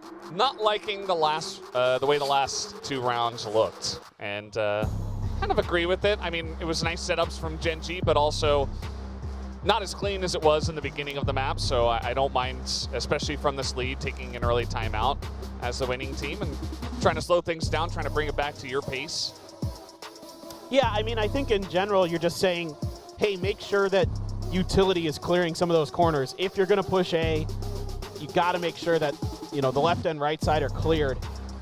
You know, if you get Paranoia, let's pause, throw up a smoke or a flash of your own to make sure that you're not just walking into a trap like that. There's some basic things for DRX in their kind of reactionary protocols that probably just need to be addressed potentially. And maybe he's calling for a little bit more, you know, working of the map. But I thought they did a pretty good job, honestly, in that round. I thought it's just that execute was just not quite there. Yeah. And it was just a great counter from Gen.G. Yeah, either way, we're gonna hear soon from the play what they were talking about. We're gonna see soon, rather, what they have prepared for this one. Trying to clear out in elbow. Use that utility as you mentioned. Gain some space for yourself, even if it's a bit obvious. Texture is here. He's ready to dash away. Not able to hit the shot, but he goes out unscathed. Now looking to re-aggress. A couple of members coming out. Mako gonna peek that one. And Shakhtar coming out, but Texture and his buddy trying to clear this one out. Buzz gets one, he picks up two. As he will dominate there, but Munchkin able to trade it back. And now Karan takes down Foxy9, and they're kind of stuck over here in elbow. Munchkin gonna see that one first. Now everybody on the side of Gen.G is just ready for it. Easy cleanup for them as Karan and Munchkin put 2 and 2 together to win that round. So even though DRX kind of does what they needed to there in that round, using that utility to clear that corner on elbow, it's a better reaction from Gen.G, where this time the trap is just further back. They just say, okay, that's fine. We're going to give up that space because we're going to anticipate that utility coming out, and then we're going to wait for you to try to push into the site, and that's when we're going to strike this time. So that's, again, the great counter moves that we're used to seeing from these two teams. You know, we saw it a lot on Bind, and now finally Gen.G is able to come alive and dig deep enough to start finding these answers to DRX. And it is a little bit reminiscent of the last time on Sunset against T1, where all of a sudden Gen.G starts finding their form and Texture finds the opener. Yeah, you can see that DRX, they have like setups and they have lineups with the fault lines, but sometimes you can't quite account for just getting shot in the face by Texture's operator. Poor little bro. Ooh, poor Foxy9. Trying to go for a lurk, and Karan just says, "Nuh-uh, this is mine. This is my market." The door, and you see the paranoia comes in. There's just a lot to clear, but Bane is at least going to open this one up, but it's just too many angles to check, and they even get flanked at the same time. That paranoia once again doing work. So Gen.G now 4 in a row, and they're coming back. They are. And again, this is what happened when they were playing T1 on this map. Can't remember exactly how many rounds in a row it was, like 10? I think it was 10 rounds in a row they strung together midway through the first half into the second half, where they just sort of took this map over, and DRX needs to be very cautious now. This economy was rough in the previous round. Now they have some ults. Now they have guns. Let's see what they want to dial up here.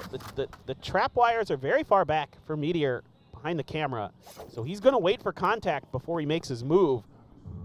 But with the showstopper in play, you know, if it's a full-on flood onto B, could be a little tricky. So smokes are going to be used to obscure Gen.G's movements across the map. And here we go.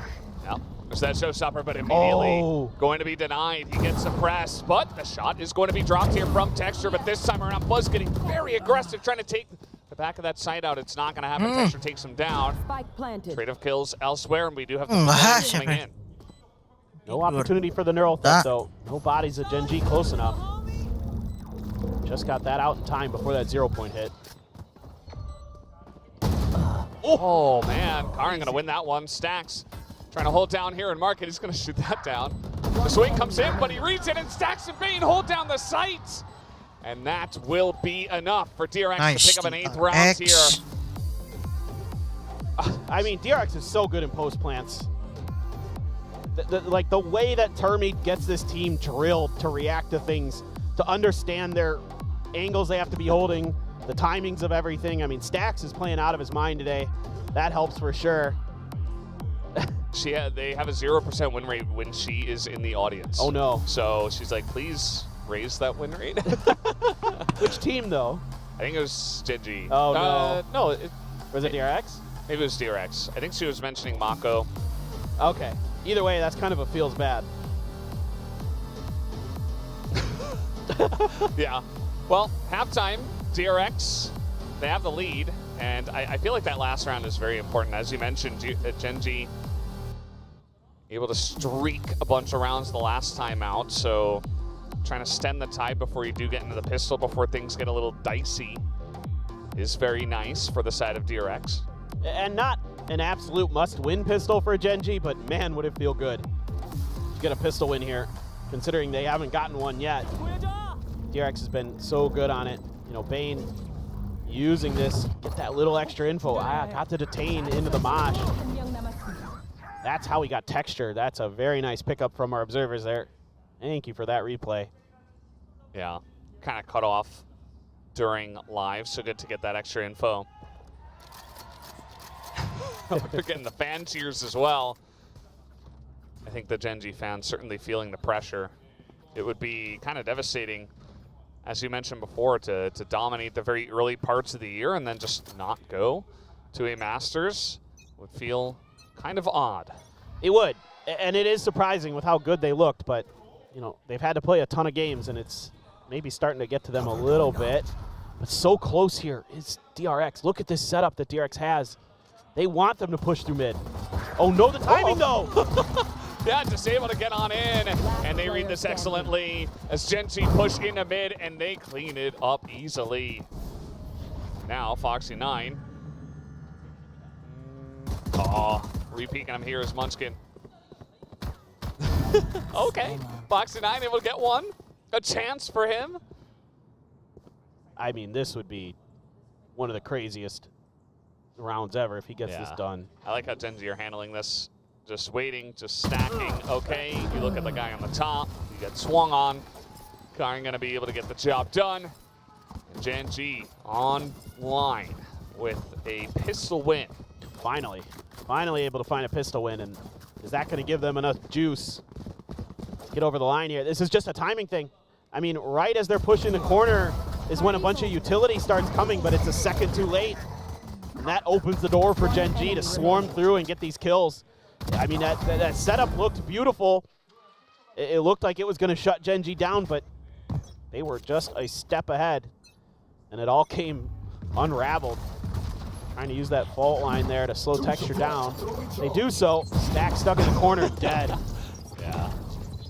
Trying to greed for the orb. It's not going to happen. Gen.G will not allow it. Meanwhile, Meteor's got a ghost. He has to run into 3 people of DRX. Kind of alone out there. Not going to work out, but they do get the plan down as this is happening. Meanwhile, pretty aggressive from the side of DRX. They're trying to get back on top of the site. Karin is able to hold it down alongside a Munchkin, but did get a little bit greasy there at the back of that site with a lot of utility thrown in their faces. Yeah.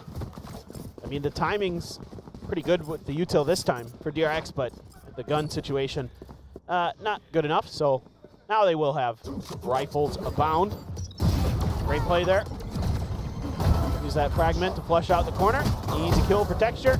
Karen eventually gets it settled, gets the kill. Now, let's see if Gen.G can take a bonus and really turn this map on its head. Yeah, that would be pretty excellent for their chances, I would say. Even though it is still a pretty close map, mentally, just to mount this big of a comeback. A reminder that it was 7 rounds in a row for DRX from the attacker side. But now we're at 8-6.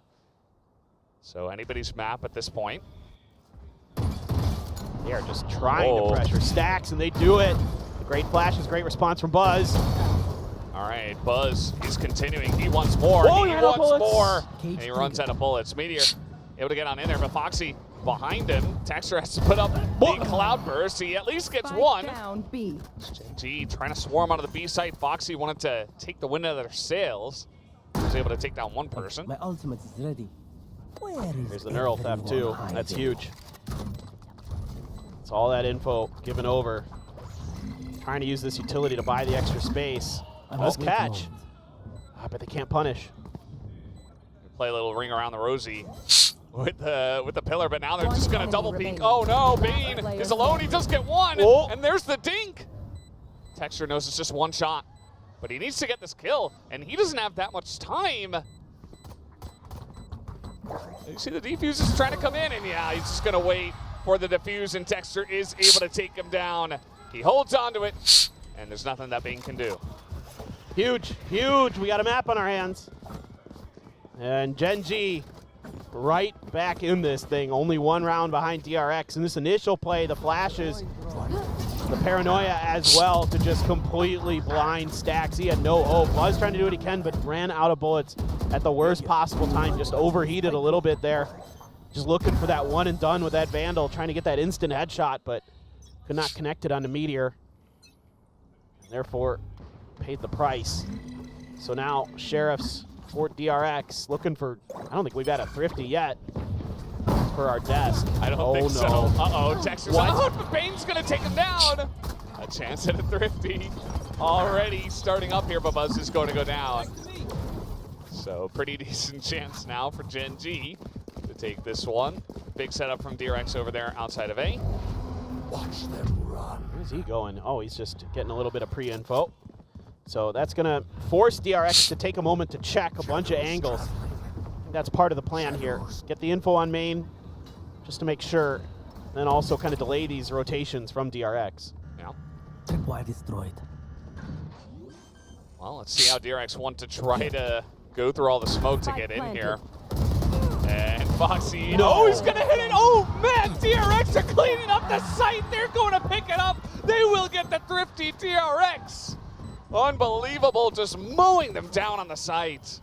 Ah, that is incredible.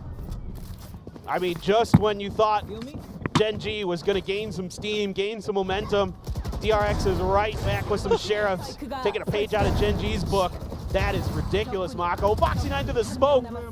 Unbelievable. Stacks are the only rifle. Yeah. Putting it to good use. There you go. There's one Thrifty. Yeah, and sometimes that's all you need. You know, you had so much momentum at the beginning of the map, and to take a huge round like that, everybody's kind of on top of the world now, especially because it was so one-sided. It wasn't even like a close Thrifty. It was like, no, we just crushed them. So certainly a lot of confidence coming on in as Buzz is going to fire it off and immediately get shot down.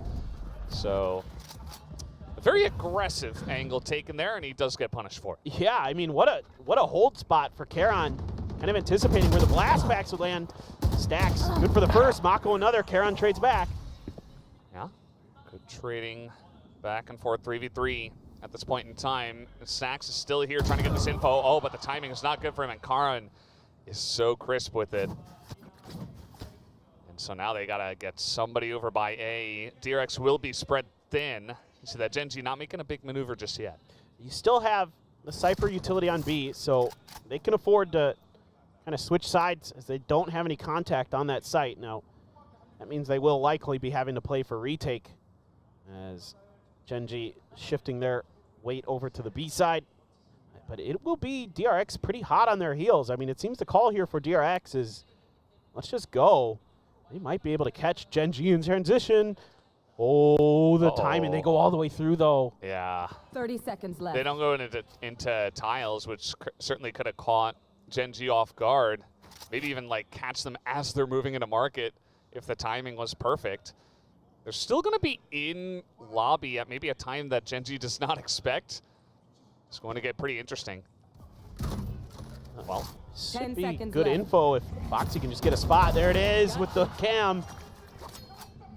Cam gets the job done. Planted. Evens it up, makes it 2v2. Also, the paranoia going to come through already, so Going out. I'd say a decent chance to retake this one. We also have the Thrash as well, trying to get some value. It's not going to hit Lakia. Now they're not going to clean it up, and Lakia just lines up the two. So Gen.G nearly tying it up. It's the little things that cost DRX this round. It's just they don't go through mid. Instead, they opt to go all the way through spawn. Kind of give it a little bit extra chance. It's just the angle not quite right for Buzz. Didn't anticipate there'd be a player just sitting there waiting for his entry spot. And then Lakia clean with it. And Stacks there with that timing on the peak. Just, you know, Karon was so ready for it. He's having a whale of a map here. 18, 10, and 12. Goodness. Yeah. This young guy's had a big season. He's had a big playoffs. And they are utilizing his powers here right at the end. Texter trying to lead the charge. It is not going to work. A very aggressive line taken there by him. Foxy 9 able to hold it down and hold on to the B site. Yeah, trying to push the tempo here with Gen.G to see if they could catch DRX sleeping, but just barely. Foxy's able to react in time. 36 HP, what a shot from Meteor. Oh, almost had the second. Yeah. Just got a nice amount of chip damage onto Bane. And still DRX just waiting in mid. seeing what they can see. Is Karan going to find them here? Yes, he will, and he finds a bullet to the face. Bane. Well, he's certainly stepped it up. Another young player able to do so much for his squad. As now, Gen.G trying to force it here onto the A site. Not really going to go and rotate all the way back out again. Munchkin wants to push it before the plant comes in. Tough angle here for DRX, actually. The Rolling Thunder actually catches him, though. Yeah, that's going to be, I think, it for this one as it catches both of them, and Buzz will pick up the kills at the end of the day. DRX now just 3 rounds away from making it to Master Shanghai. It's just, if Munchkin gets ahead of that Rolling Thunder, I think he just misjudged the angle there. I think the whole intention here from Munchkin was to try to catch them, you know, with more util in hand as they're trying to push off the back of that Rolling Thunder. Or just catch them sleeping a little bit, but instead he gets caught by it as well, and makes it easy. Yeah. I think it wasn't going to be easy, but as you mentioned, I think the line, like the strategy was a good idea, but execution wasn't 100% there. It's now trying to swing out here. DRX want to punish this, and just not a lot of firepower here from the side of Gen.G. Lakia is going to be cleared out by the Aftershock. They have to move away from this one. Buzz still looking for more. His Texture is in the corner trying to get some kills here with his classic, and he's not going to get a single one. Only Meteor getting a kill in tiles. No, Meteor now gonna do whatever he can, but DRX just swarming from every angle. He's gonna have to be given isolated fights to have any hope. Oh, he's gonna pick up one. He's got 2 bullets. He's got to reload, and Stack's gonna spot him. That allows DRX to just swing out. Oh, another hit as he hits the trap wire, and it doesn't matter. He's gonna be taken down. 3 kills for Meteor with the Sheriff, but not quite enough. DRX 11 to 8. I thought for a second there that he might just do it. I mean, the stun doesn't bother you too much when you got a Sheriff, but yeah, he had an opportunity for sure. Great start for DRX. You know, it's their opportunity to try to push the tempo, push some space, and they know it. They're close. A lot of ults, though, for Gen.G. You have the Null Command, you have the Hunter's Fury, you have a Neural Theft, Blades for Texture. Going to be popped this round to make sure they have a little bit extra money for the next round in case this one goes south. It's just a 3-1-1 split, essentially. Foxy9 going to be the one watch mid, but that same kind of setup we saw a couple rounds ago. Cam in the corner, trap wires deep on the site.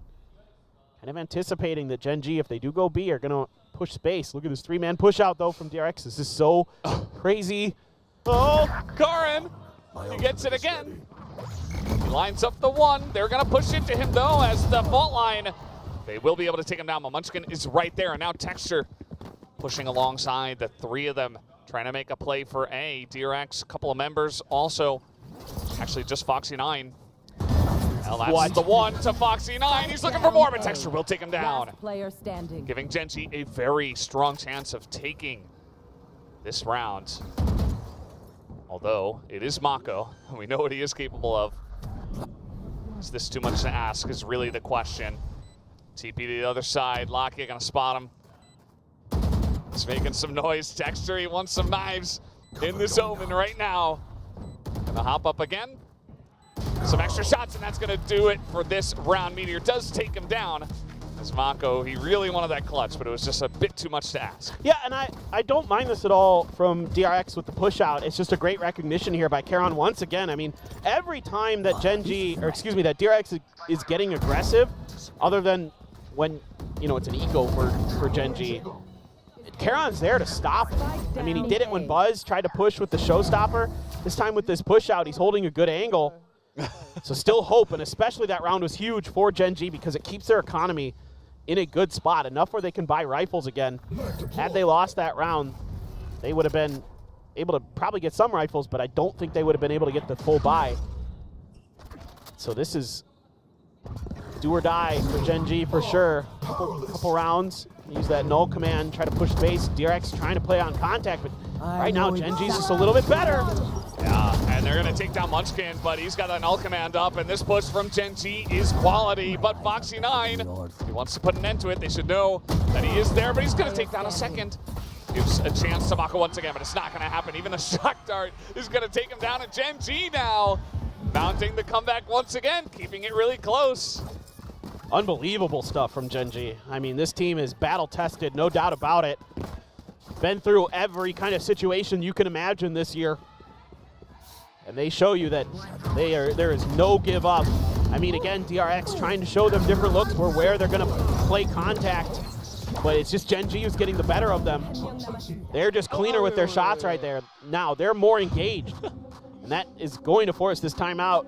See if they can stop this momentum that Gen.G seemingly has. So I think now you're starting to see this new comp for DRX on this defender side doesn't quite have that robustness that we would maybe have expected, or that at least that we saw on the attacker side. Yeah, I think it's beginning to catch up to them, and Gen.G are just getting cleaner and cleaner with their executions on some of these pushes, on some of these plays that we do see. Their members stepping up just a little bit more. Bane trying to find something in the ceiling. See if that'll help him. He has been so clutch at times, but so far it's really been I guess the Karan show, if we're talking about one player on the side of Gen.G who has gotten some huge rounds to give them a really good chance here. Yeah, Karan has been near immaculate right now. He's 21, 13, and 12. Munchkin is caught up to an assist with 14, but it's been very, very difficult for DRX. They're able to get a couple rifles into this. A Ghost, the Sheriff, classic does fall for Buzz. Oh my God, Texture's just running them over. Yeah. Ghost not going to get much value. Texture here, he's looking for more. At least Bane gets one, but this is all Gen.G all the way in this round. Foxy9, he's got a Vandal. Spike planted. And there's, ooh, that's not going to feel good. He's going to run away now and get out of there. Not quite able to punish Meteor. Yeah, Foxy smiling. Foxy also having a great map here, 22, 15, and 2. Doing some great work for DRX, but they're going to have to dig deep. At this point, might as well just save this Vandal. And these hits, even though DRX is kind of in position to try to do something about it, this time around, Texture's just too clean at that point of attack, and that's concerning for DRX. Once Texture starts heating up, every team in the world that's played them knows it. He starts taking over. He really does. This is such a tense moment now because we're all tied up at 11. DRX, and Foxy9's going to go down as well. Gen.G, they find him, and that is massive. Well. The fans giving out a huge cheer. They know how big that is at this point in the game. You see that DRX still able to pretty much full buy up everything, but this is going to be pretty rough if they can't win this one. And Texture, as you mentioned, just kind of runs them over. It's unbelievable. I mean, Tax tries to swing out and take him down, but Texture's just faster. Now you do have the op for Buzz, so that showstopper probably not going to be super aggressive off the rip. Some U-tilt from both teams exchanged at A main, but that's going to send Gen.G all the way to mid, and that has been completely abandoned here by DRX. Yeah.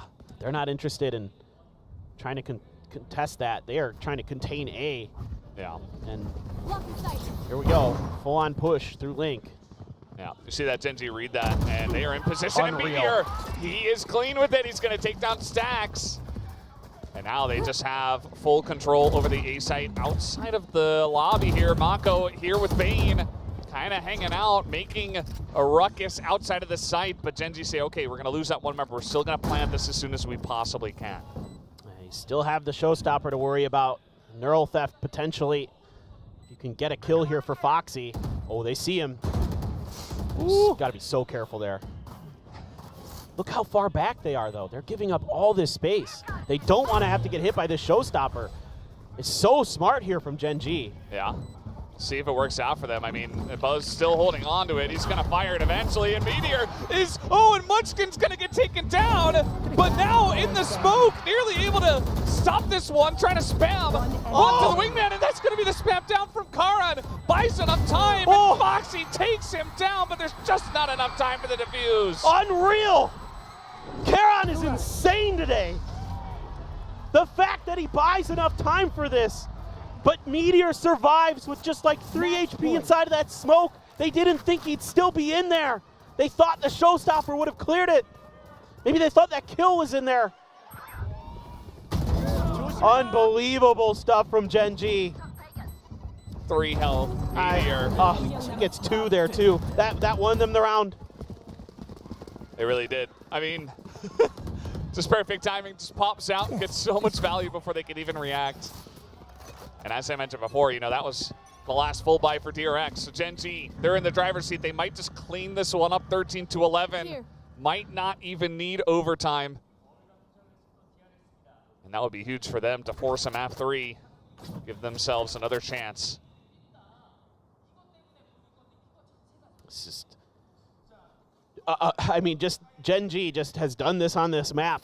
The last 2 times they played it, where they just start out weak and then find another gear and start running you over. DRX, I thought, had a good comp to maybe shut that down with the breach in there, with the Gecko. Didn't matter. Just Gen.G was having none of it. They're just getting ahead of you. And DRX just a little too slow to react at times, has cost them some rounds. Let's see if DRX can string a good round together and get themselves back into overtime. But man, oh man, it feels like Gen.G's in full control. Yeah, it really does. They're gonna slow it down still. They really wanna put the nail in the coffin. They wanna get right in there, no mistakes. And we'll see if they can. This is a big rotation over towards B. And it looks like DRX will have the information, but there's only 2 people over here. Paranoia, I think, hits Buzz as well. He's gonna have to back away. Smoke's coming down. A lot of utility to make their way onto the B site, so it should be a free plan for Gen.G. Yeah, they're gonna have to play retake here, so this is gonna have to be one of those classic DRX util dumps to see if they can get this done. Plant is down. They're all waiting outside. Mako does have his TP. Could try to find a flank angle. All right, this is gonna get hectic. Lakia holding down the back of the side, and they're just mowing them down. Bane, he's got an ace clutch if he wants to bring his team into overtime. It's not looking too likely. Gen.G, have they forced the map 3? Yes, they have. Gen.G 13-11. And we will be moving on to the next map. I am just flabbergasted with this Gen.G team. It looked like it was over. It looked like it was going to be DRX going to Shanghai to be the 3rd team to represent Pacific, but no, we have one more map to go, and it is Ascent, a map where both these teams are so good. We will have Ascent, but first we will have the analyst desk to break down that incredible sunset. What an incredible sunset indeed. Gen.G totally turned the tides back in their favor, taking Sunset, bringing it to a full series to map 3. Now, we didn't really expect this at all, especially in the first half, especially with DRX pulling out that comp, hiding it clearly the entire season. But Gen.G found a way around it. They did. I mean, that was such a strong streak at the very beginning for DRX, for Gen.G to just be able to recover and just work that one back and then even avoid overtime. Because it looked like, okay, if Gen.G somehow end up winning this, it's probably going to have to be an OT. They completely avoided. Everybody just started activating where everybody was having some whiffs. Like, it was widely, like, Karan with some nice moments, but Meteor wasn't hitting the shots. Munchkin was choking in moments that we usually see him pull off, like, incredible clutches. All of a sudden, it just, they flipped the switch, they got activated, and they just went crazy. Oh, yeah. It felt like this to me, one of the biggest problems for Gen.G, you know, when they weren't mounting that comeback, was Foxy9. And then somehow they were able to like circumvent him multiple times. Whenever they see Foxy9's utility or Foxy9, they just go the other way. They even started going for these aggressive pushes on mid that we haven't really seen throughout the rest of the game. And somehow DRX just aren't able to really bank on Stax' utility to slow them down, punish them. You just see them backing away, hoping for a retake, and by then Gen.G's just on point and again activated. Yeah, I think DRX had some really good ideas with this. As you had mentioned earlier, Kilios, they seem to lift some ideas from PaperX and maybe Team Secret as well. But the problem is, when you're showing this map for the very first time against Gen.G, I don't know if that's the wisest choice clearly here, because they don't have it completely figured out yet. Yeah, I think this is going to be something that takes some iteration, the trap play setups and whatnot, some of those getting read by Gen.G, sometimes just shots aren't getting hit. I mean, this was a very bizarre performance, in particular, I would say, from Mako, who was not putting up his usual numbers. You see him there at 6-19. This is not the performance that we have come to anticipate from him. So definitely rough around the edges for DRX. So this is something that's going to be workshopped widely. I like the direction that they're trending in with it. Maybe even it's a consideration to just go full-blown PRX and work the Sage through as well. I don't know. We'll have to just wait and see what they opt to do in the end. But this was just a really good fight back. I mean, Gen.G as well in that second half, finally finding themselves at pistol round win. That really helped them getting some wind in their sails. Without that, this probably is DRX just picking up that 2-0. Yeah, and again, a big props to just how well kalian was able to weather the storm and kind of get a lot of those kills, because honestly, without that, like this one, playing off of his paranoia, I mentioned this at the very start again, it's one of those big things that will impact how Sunset is, just because of how much, again, coverage it can hit. And you see that just being done. And one of these things that I was kind of wondering is how Gen.G kind of just survives we made a lot of mistakes and we died so many to the mosh pits. How are we going to be able to bounce back from that? Seems like they were able to do that even through one of those, stellar thrifty rounds from DRX. The one and only. The one and only thrifty round We're gonna get to that from in a moment. DRX. Yeah. I will say, I think overall, I liked the comfort that was on display for the most part from Bane. It looked like he has a very good overall understanding about his util, how he's going to be playing with the team on this map. There was only a couple times that pistol round in the second half where he gets caught with a dizzy in hand, etc., etc. So I think for the first time, DRX bringing a Gecko into play, I thought it looked fine. It's just not enough to be able to get them that win. Gen.G were just they persevered a bit too much, and I mean Meteor was going crazy with that Cypher. Yes. I know you guys are really excited for Ascent. I was excited for Ascent. Both of these teams are fantastic on it, so I think we're gonna see. This is what we want to see with the Ascent. But what I don't want to see is that we all suffer today in the guessing game. I don't. We gambled a bit. Maybe it doesn't hurt so much I like for they you. actually put the 6X up there for me. I appreciate that production. It would have been so good, dude. Jumping from Iron up to Ascendant and then just dipping because I'm not on the desk next week. That would have been absolutely amazing. But, well, I stay in Iron. Oh, the viewers got it right. Yeah. Viewers, congratulations. They separate themselves and catch up to you. Oh, no, I go down. You demote twice. So the viewers are actually... the viewers are Ascendant. They're in second place. kicking our butts, yeah. They go into second place as you fall down the diamond. Viewers, there is a prize. Just so you know that there is a prize. There's no prize for the viewers. Just the satisfaction. Just put me on the floor. Just the satisfaction. Literally, just drop me on the floor. I don't care. You can let it slide, just as like we're an gonna do animation. the ultimate 6D rank. Oh wow, it didn't even.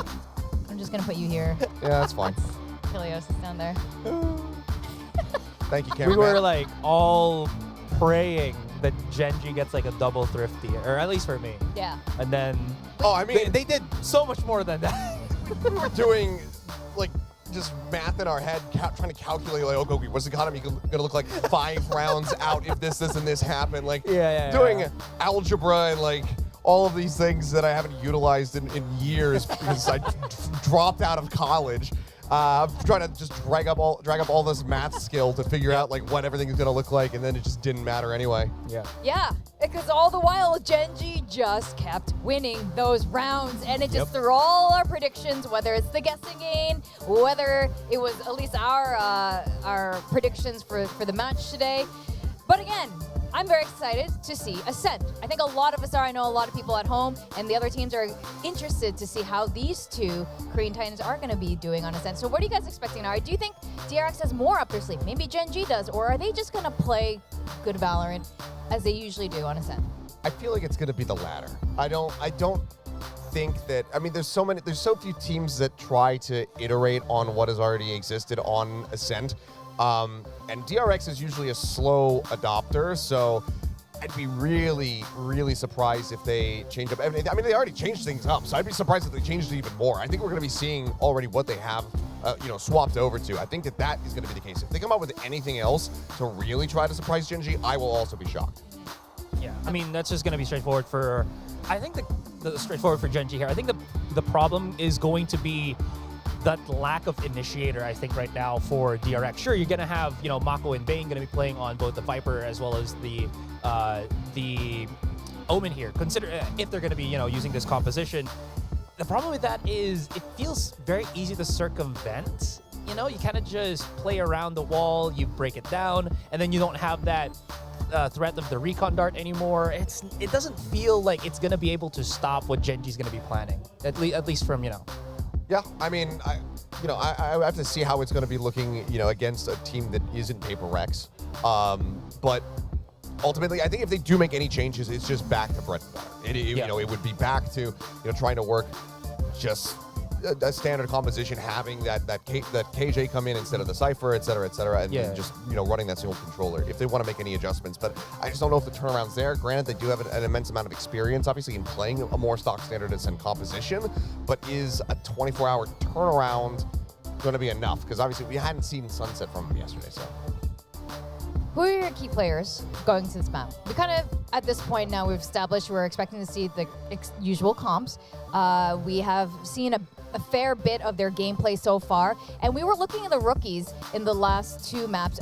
Is that still going to be the key difference here moving into Ascent? I think for me, on the side of DRX, it's going to be Mako, just because it was a much more quiet performance from him. He certainly had his moments on Bind where he was coming up big, but it was widely Bane who was delivering in that regard, and Stack's putting up some solid figures as well with the KO.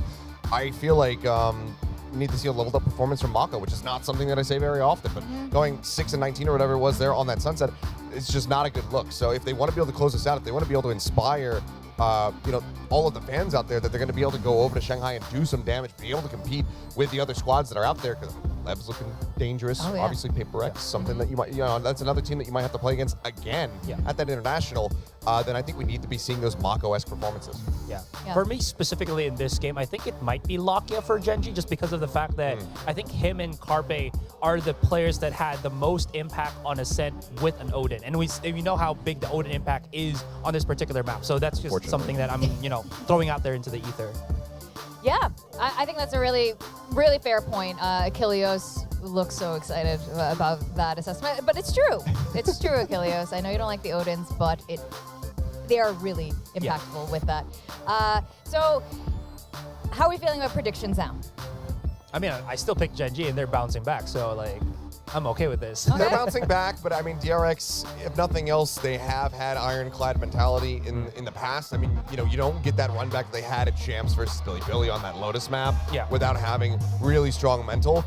So I think for the most part, they're going to be comfortable in that position, as there's no changes whatsoever. But I kind of made my prediction, thinking that this was going to be a very close series, thinking that it was going to go to 3 maps. So for me, I think the loss on Sunset was widely priced in. Yeah. Me, as my own, Gen.G was the team that had to go through the gauntlet of kickoff, and they showed that they can play those longer type of, tournaments. This is one of those things. This is one of those times, and this is the time for them to win this series. Yeah, that's right. But DRX is definitely very well experienced, very well versed in all of this, especially in high pressure situations. And again, both of these teams want to go to Shanghai. They want to be the Korean team to climb towards that Masters Shanghai trophy. DRX definitely doesn't want to be eliminated this time around. Because again, Madrid was the first time they were ever not at an international event. Yeah, it's been so long, or had been so long, I should say, since they were excluded from something. They felt that sting at Madrid, and they don't want to feel that pain again. So this is for all the marbles. I mean, this needs to be an absolutely monstrous performance. Buzz, somebody who is certainly having his moment, finding his impact there, playing that Raze on Sunset at times. Now, moving back over onto the Jet.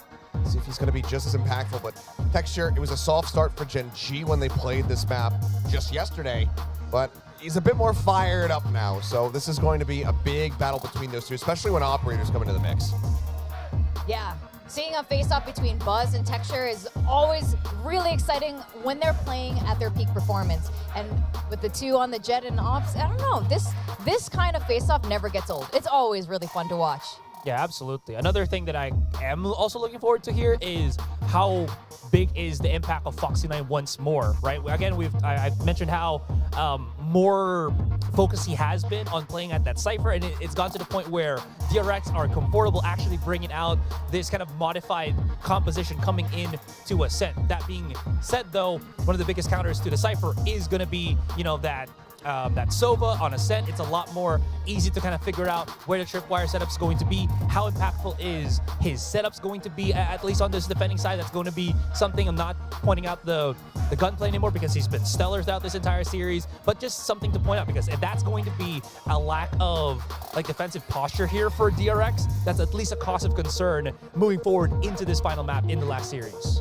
I think that DRX need to find some kind of way to diffuse Meteor, because he is coming off a major high on that last map. That impact from him on the Cypher was absolutely incredible. And I mean, on this map, KJ, I mean, it's not going to play exactly the same, but it's fairly similar when you're playing those just lurking Sentinels, playing off contact from your utility, and Meteor really ramping up his performance after a little bit of a lackluster bind performance. So there's a lot to deal with here for the side of DRX. For Gen.G, if they can continue to poke and prod and really deny value from Mako as he's showing this Viper again on the map, pilot around that util, just wait out some of those setups as you were talking about, wait for that wall, wait for him to run out of that poison, then strike. That could be a very big boon here for the side of Gen.G. Well, you guys were talking about momentum for Meteor there. For DRX, though, they've been on a good momentum for Ascent in general.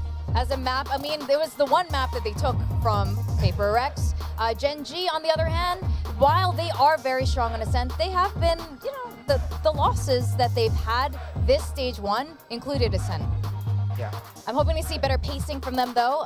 This is what made Gen.G so surprising during kickoff, going to Madrid, upping that tempo, kind of shaking off like the old style of Korean Valorant and being a lot more explosive. I think the big thing for DRX here is that they're going to be starting on the defender side. And that's where you expect that the Cypher and Viper are going to be able to find an immense amount of value. And just given that it is Ascent, DRX, they have to be expecting that they're going to come into this one, you know, try to take the pistol, win the anti-eco, which is something that they were not able to do, versus PaperX too often, but then really snowball that fast start. They need to rack up as many rounds as they possibly can. This is the half of the map that they're going to be expected to have, you know, superior numbers. A 6-6, that kind of figure, that's not really going to be cutting it for them. They're looking for at least a minimum that's 7-5, if not an 8-4. Yeah. There's something extra just to kind of, during this entire series, right?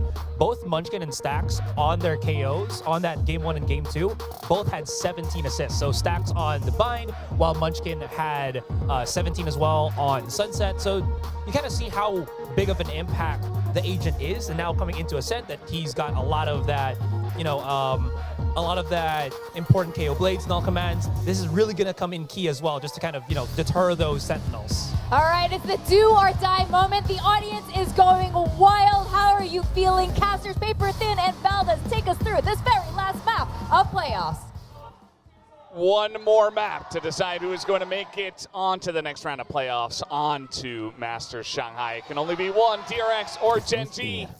And now it's only the one map. What's going to happen, Paper Thin? Tell me. I wish I knew. I mean, I can feel it for either of these teams. You know, with DRX really shutting down PaperX when they were playing defender side on this map. You know, it was really on Foxy9, Bane, and Mako to be those side anchors, to be those players who are keeping track of the information. Buzz going for a little bit of a peek, but Meteor is going to put the turret up there to cut that angle off. 0 point, just going to get Lakia, but he gave that up intentionally. So wanting to show that they're thinking about A, but right now DRX hasn't moved a muscle from their 2-1-2 split. Stax, though, has potentially a difficult job with a lot of Gen.G coming through. Whoa. They get him through the wall. This poor guy, you remember earlier, he got shot by an op through that wall. Yeah. And he gets headshot it again. I mean, that just has to feel so bad after a same kind of situation. Oh my God. Well, you're always hanging out behind the wall. Don't be surprised if you get shot eventually, I guess. Again, not much that Stax can do, unfortunate for him. But now, some info that Gen.G are pushing in, and Stax can't hit that shot. There's the paranoia, but it doesn't matter. Texture's still going to hit that headshot onto Bane. And that just slow push through mid is going to work out for Gen.G here. Late on the rotations. 30 We're seconds Buzz left. and Foxy9. Buzz's gun is going to be seen here by Munchkin, and he's just going to say, hey, I need help. Let's make sure we get the numbers advantage. Don't want to give any free kills over. Want to let Buzz take over this round, and this is going to be rather tricky now. Yeah, well, that's going to distract him, and immediately everybody's right out of Foxy No. from Market picks up 3. And a chance for them, and there's just too many people. Oh, it started out so hype, and then, well, just too many people on the side of Gen.G. I mean, that's great, but I'm a little bit concerned about what I saw here, because Stax knew they were pushing through this angle for quite some time, and I specifically was watching Buzz and Foxy9, and they just never moved. I mean, when they're that deep, when they're in your spawn, you might as well just start moving and just say, well, if they're going to rotate all the way back towards stairs, towards A heaven, then so be it. Then we play for retake, but I mean, you get there, you do some damage. Sure, Foxy's been incredible with the gun skill like Astra was talking about, but there needs to be more here for DRX. Trying to play up close with this shorty. Trying to see if you can get a freebie here for Buzz, but Gen.G doesn't like what they see. They're just going to back right off. Yeah. Buzz just checking to see if anybody's up on the wall. A bit too much noise over there. And so they're just going to hold the long angle and see if they can get any pickoffs here. Meanwhile, just going down the catwalk. And there are a couple of people actually on the side of DRX. They have significantly stacked the A site compared to the first round, trying to make use out of their pistols. Texture spots him. And he's looking for a quick peek and a shot. Not going to hit that one, though. Will give his position away. Meanwhile, Mako and the boys coming out from lobby, going to get that headshot on Alakia. And now a chance here for DRX. I mean, Stax still holding out on the site.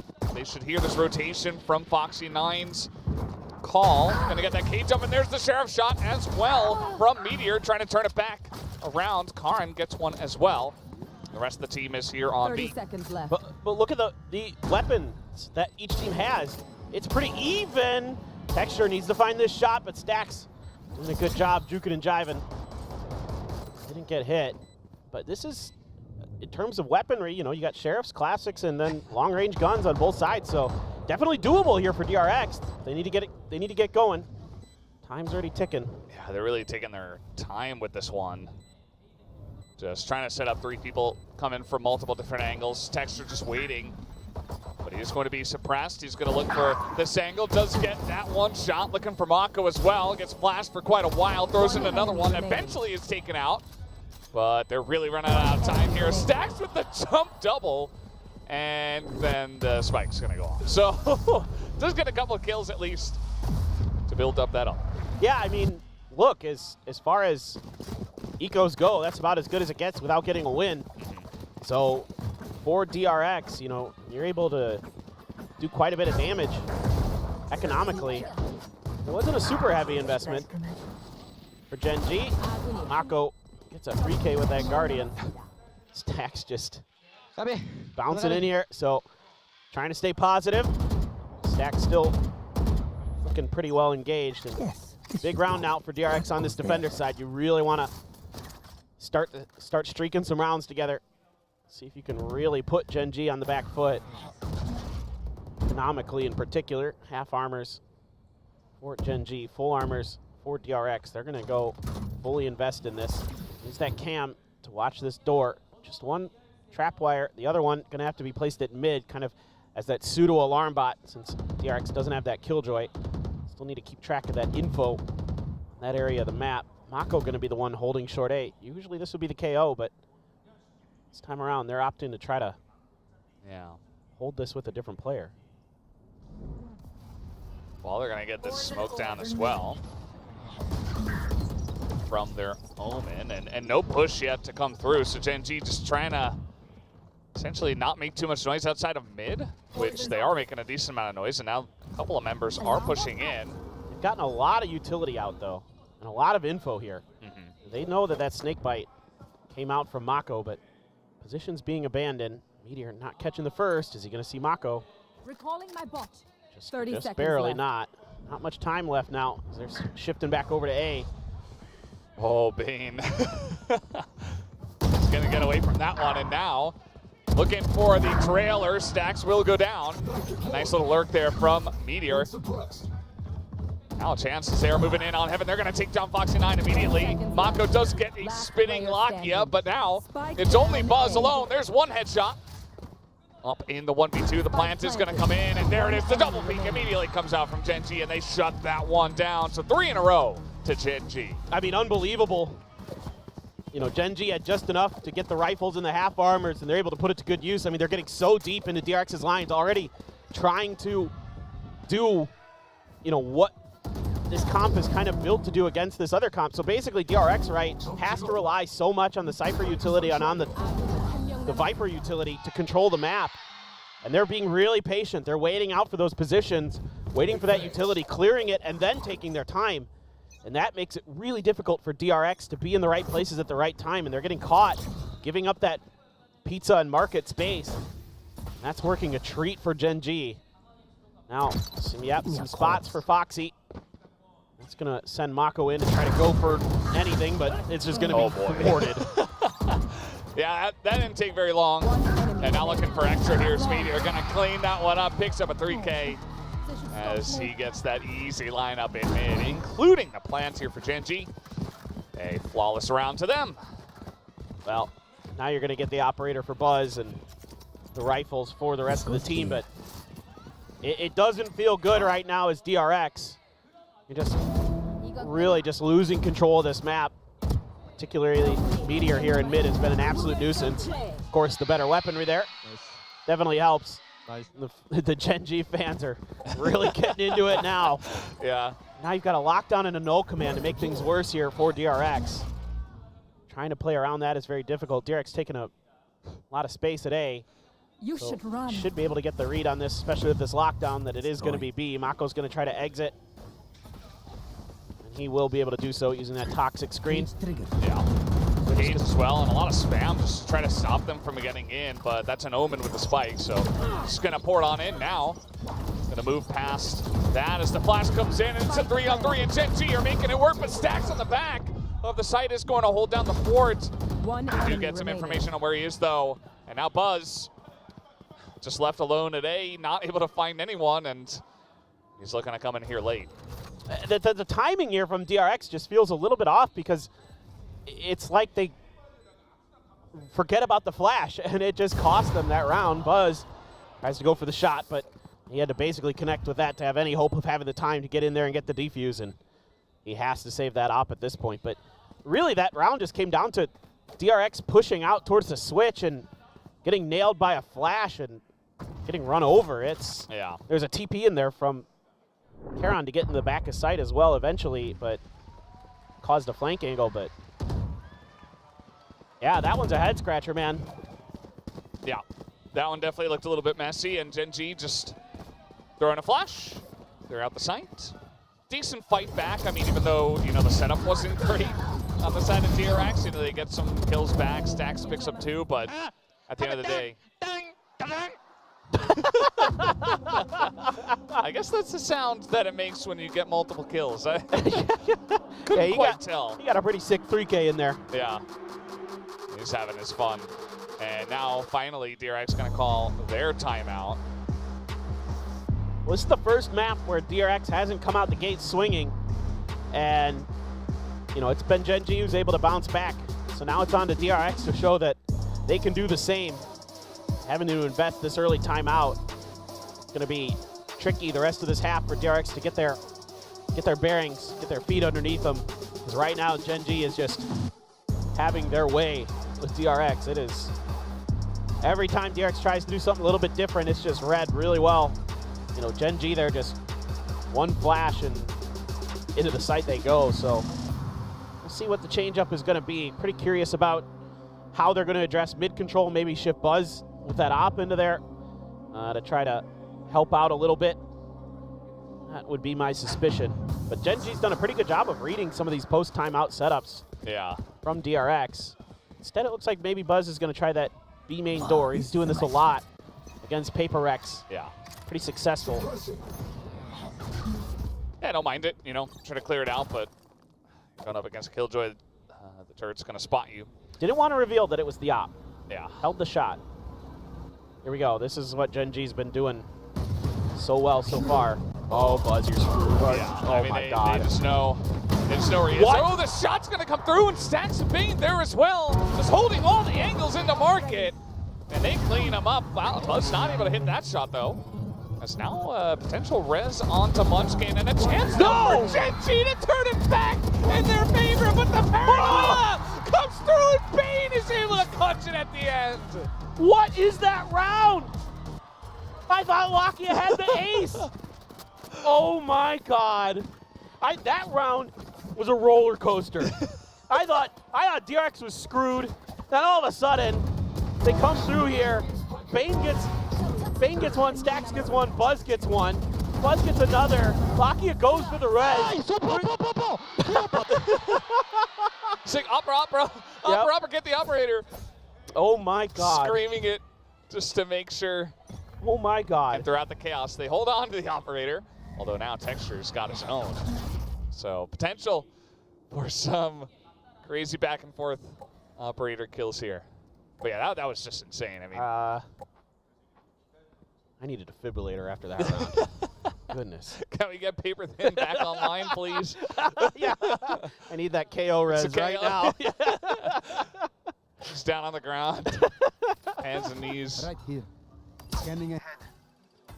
Goodness me. Well, Buzz is going to try to contain B main again. Does have Stacks there to help him eventually. Nice adjustment. And he's ready for another. Seems to have an idea. Oh, it's Meteor. Quick one tap on Buzz's head. Trying to play off the 0 point there. The Meteor. Yeah, Meteor. Ooh. Oh my God, Meteor. Karon's like, sights open. Hello. Oh my God, though. They're both keeping. Oh. We can't have two crazy back-to-back rounds, right? What I wanted it. Still might get it. Texture here. Operator in main. We got multiple swarms in the choke.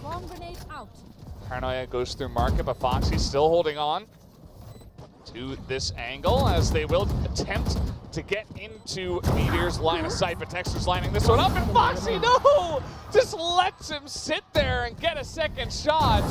And Texture says, thank you very much. I will pick up the 3K.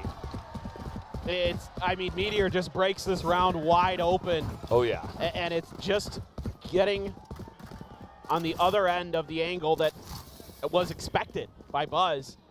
You know, Buzz there just thinks, okay, if he's at that corner, you know, the 0 point there will give me the info.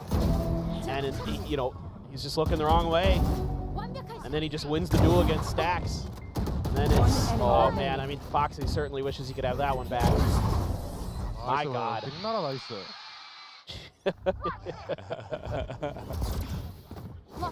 Texture deserves all the nices he's getting. Just gonna take out that turret. They should know that it is Buzz who's just dancing around. He's flashed and he's not able to do much, but Bane's coming in, and now Stacks. I mean, Stinger and Classic kills, they're gonna upgrade too. Spike in a weird spot. I don't think they're gonna push past this though. I think DRX will say, okay, we won that duel, we got some guns, let's regroup. Yeah, it is a great call here from DRX. Understanding that with the op in play, getting into some of those longer angles would be disadvantageous for them for sure. We do have a Blade Storm for Texture, Hunter's Fury for Lakia as well. Still some ults though for DRX, and now might be a good time to invest them to make sure that don't let this half get any more out of control. Oh, no. The timing. Oh man. Just trying to get some info. Just trying to see if they're continuing, but Texture's just staring right down the barrel of his operator as Bane rounds the corner. 30 seconds left. Yeah, and now he's going to use that Blade Storm. It's going to get a little bit scrappier. Waiting at the door. A lot of utility thrown. Let's see if Gen.G can get it done. Cool, Mako. Nice spray control there. Make sure he's going to hit that shot. DRX trying to hold on to this one. Texture, he wants to make something of it though. The headshot. And he's looking, he gets a second. Texture. Can he do it 3 seconds? And he's not going to get the plant. So Foxy just runs away and says, no thank you. Oh, well, he's going to go back, actually. And Texture does pick up the 4K. But DRX pick up the round. Just chaos, man. It is absolute chaos. I mean, this is not what I expected with these two teams. Like, I mean, DRX just gets so aggressive and wins that fight outside of B main. And yeah, it's okay. He doesn't care that he dies there. He'd rather contest for that op. If he can get the op out of Texture's hands, that's a much bigger prize. So certainly he's fine with it. Buzz back with an op of his own. This time going to be at A. A lot of utility at the front of B. Try to stymie any quick hits, like we saw in a previous round where try to get a little bit aggressive at that space, trying to play a little bit back, play anti-flash, learning their lesson from the last time. Yeah. So far, Gen.G is going to slow the pace down. They're going to take their time on this one. Really try to identify where the players in the setups are. But so far, DRX hasn't given much over. Udah dikeluarin sama Bang Giman, tadi diambil minum. Oh, he's going to take out the camera. And Gen.G have not committed to either side just yet. We do have Karin still over by a lobby. Texture seeing what he can see, but he is alone now in B lobby, B main, looking for if anyone is going to check the smoke, but it's not going to happen. Here comes Stax. This is insane. That's some nice info. Oh, hello. Didn't expect me here, did you? 30 seconds Nice left. little shot from Stax. Okay. Didn't expect anyone there, I guess. Yeah, that was weird. Texture had an operator there, too. He just kind of sent it into the site. Maybe he just thought they're playing in one in alley or one in boathouse, and I can sneak underneath them. But instead, look, they're just going to save now. Yeah. They know they don't really have much left to do. They took so much time trying to figure out what was going on, and DRX just never let them understand what their setup was in that round. So that's a win in a lot of different ways for DRX, right? You get the round win, but you also don't really give much info over. You don't give info, you take the operator out of the hands of Texture, so he has to buy another one. And potential now to take a lot of the economy away. Stax just heading up, and I mean, Texture's just, he's taking a little risk, you know. Stax was able to do it himself down Catwalk, and he says, hey, let me see what I can see.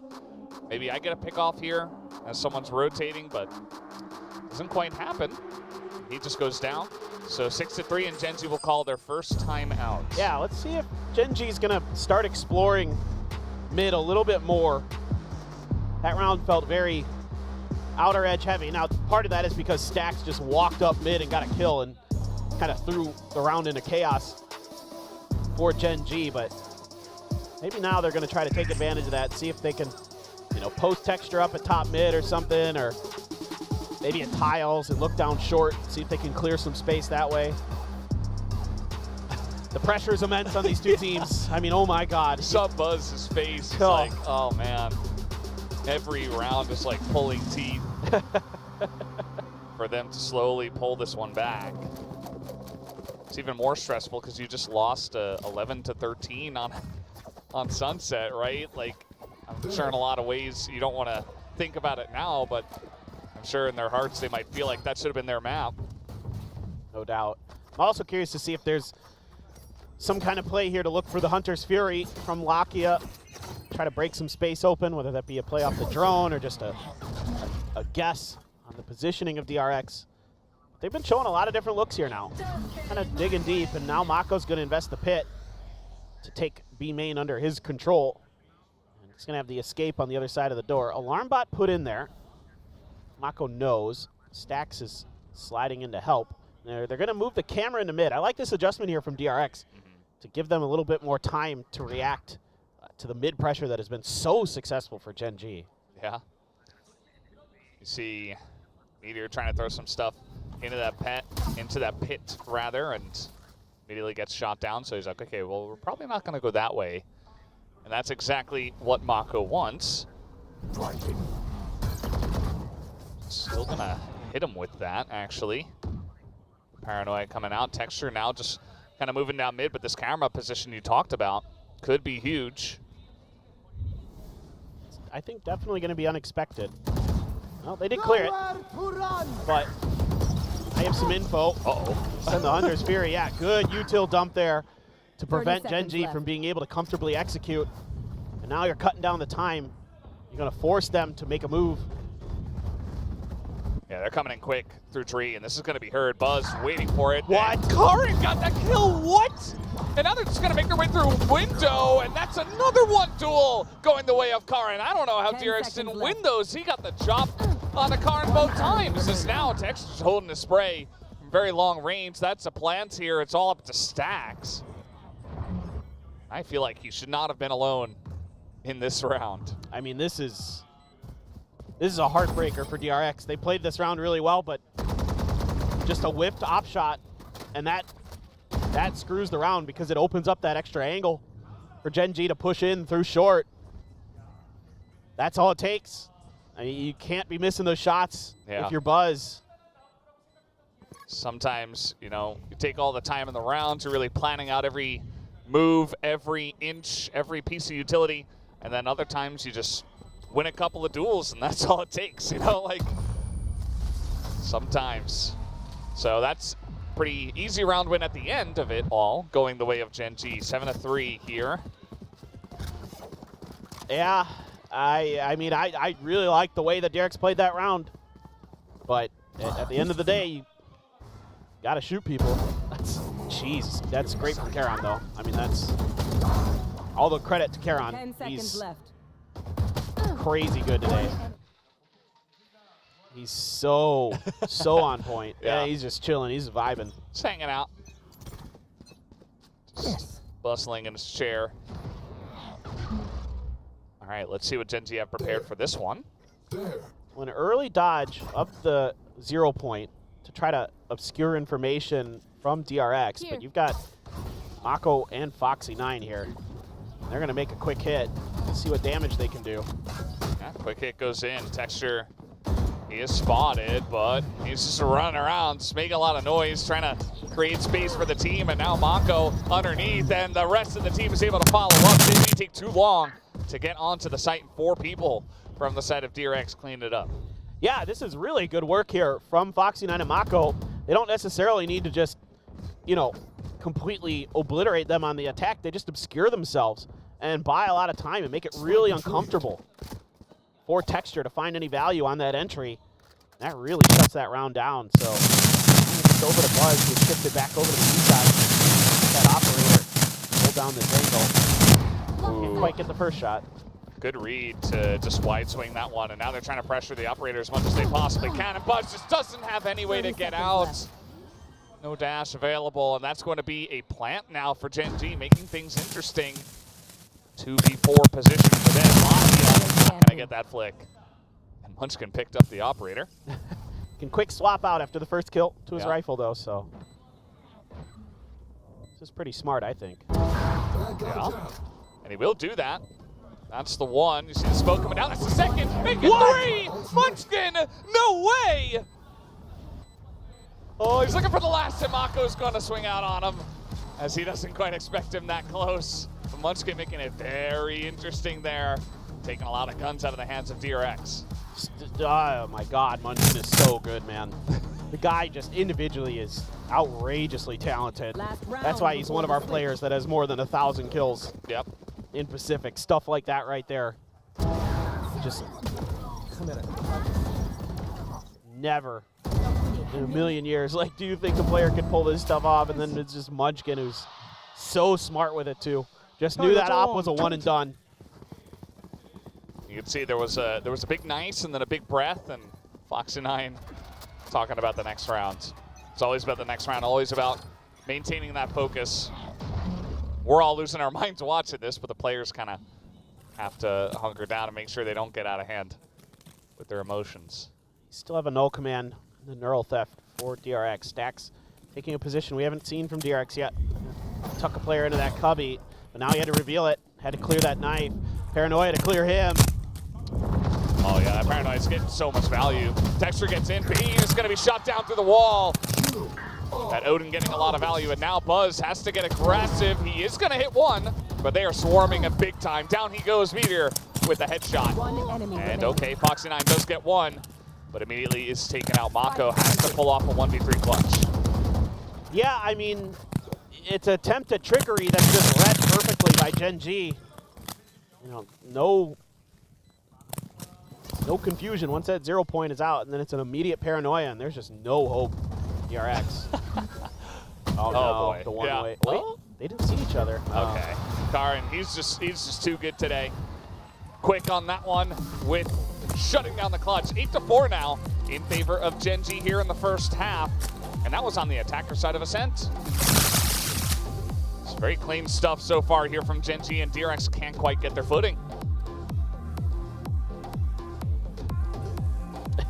It's just, what a wild half.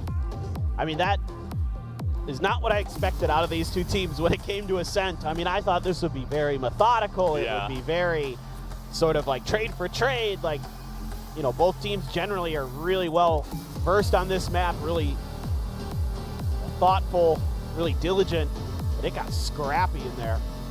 Some insane plays on both sides, but Gen.G right now has the more insane players overall. They are very close to now making it to Shanghai after what looked like it was going to be DRX back in an international event. Maybe Gen.G being able to run it back.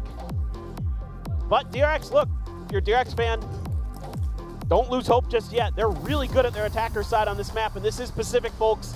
Ascent kind of sometimes plays attacker-sided in this region. So it ain't over. Sometimes. Sometimes. Not always. Oh boy, the energy in the crowd is insane too. Like everybody just wants their team to win, and it's so close. Even though Gen.G have the lead, the DRX fans obviously haven't given up. Let's see. Just gonna have Buzz on the frenzied light armor. This has been read pretty well that this is going to be a B hit, though. I just saw the pings come out. You know, the paranoia right down the lane at the door. You know, could throw a flash in there as well. Lakia, I think, had a sheriff. So this is set up to let. We'll see if you can find some value with some shots through the wall. I mean, Lakia is quite good at this. It looks like he hasn't been able to, but now some vision coming through. And now Texture, he's out here on Catwalk. He's going to pick up one. Had some help from his friend, and now he's wrapping all the way around, making this kind of an interesting round at this point. Might still commit onto the B site here. Just going to throw down some smoke and not waste any time, it looks like. Paranoia does come out from Karan. He's on the back, just in the middle of the site by himself. Foxy is going to check it, but still able to trade it back, and now Lakia has made his way back over. Another trade here, and now it's all up to Mako. 1v2 with a classic against two sheriffs. This is going to be tough. They could just wallbang him here, too. Yeah. I think if we clear out everywhere else, you might as well. But let's see. Mako. Oh, they're going to spot him, and they know. They know where he's at, and the two of them, I mean, Mako, there's just so much pressure, but he gets the one, and he's not going to get the second. Just too much for him to do, and Texture will eventually clean it up for the team. 3 kills for him on this round. Yeah, this was so well read here, so well prepared by Gen.G. Not only do they have the defenses to kind of thwart the initial attempt by DRX, but then that allows the space to be taken by Texture to find that early pick. And that's the difference maker in this round. That's the extra numbers advantage that they needed to get over this round. The trades were good on site, but because DRX loses that player very early on while they're trying to rotate away from that strong defense. Oh boy. Well, Buzz is going to grab a stinger. That's going to be the only investment here. DRX is going to throw all their eggs in the Buzz basket. Good flash. Yeah. Pretty nice. Here they come pretty quickly, but that was not the dash we were looking for. Straight into the wall, and just trying to send it, just trying to see what they can get. And what they're gonna get is just texture, as Gen.G easily cleaned them up. Oh, it has to be now for DRX. Can't afford to throw this one away. This bonus for Gen.G now could be devastating, could be the nail in the coffin. Able to keep most of your guns. Bulldog working a treat there for Munchkin. Yeah, I mean, I just was just trying to do what he can to get into Stinger range, but never allowed to do so. A couple Spectres, a Stinger of their own. Yeah. See what DRX wants to dial up.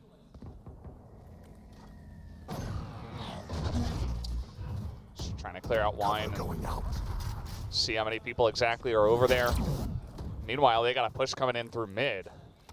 So Meteor might be first contact over here if DRX do commit to it. Do see already the ping coming down. And he's going to back out of that one. Doesn't want to overstay his welcome in case there's more than just the one or the two. Oh my God, this is such a trap. I mean, Gen.G just is such a good read on kind of the tendencies here of DRX. But Stax did send it over, does get a kill.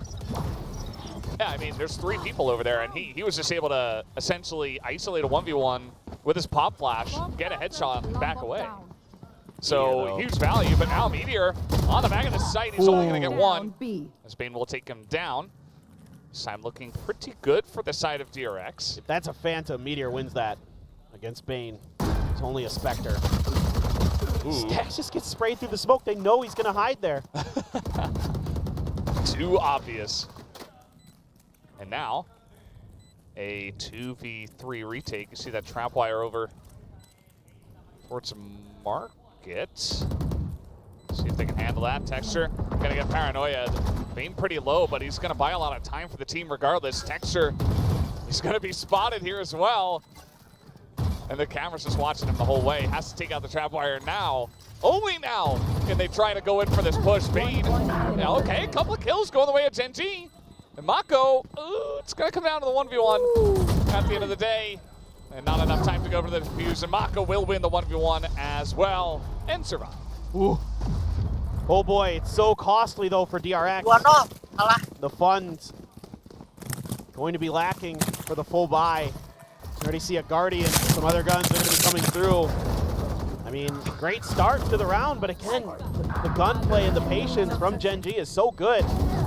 They're isolating these fights, and I don't see that normal sort of good coordination and reaction that I'm used to.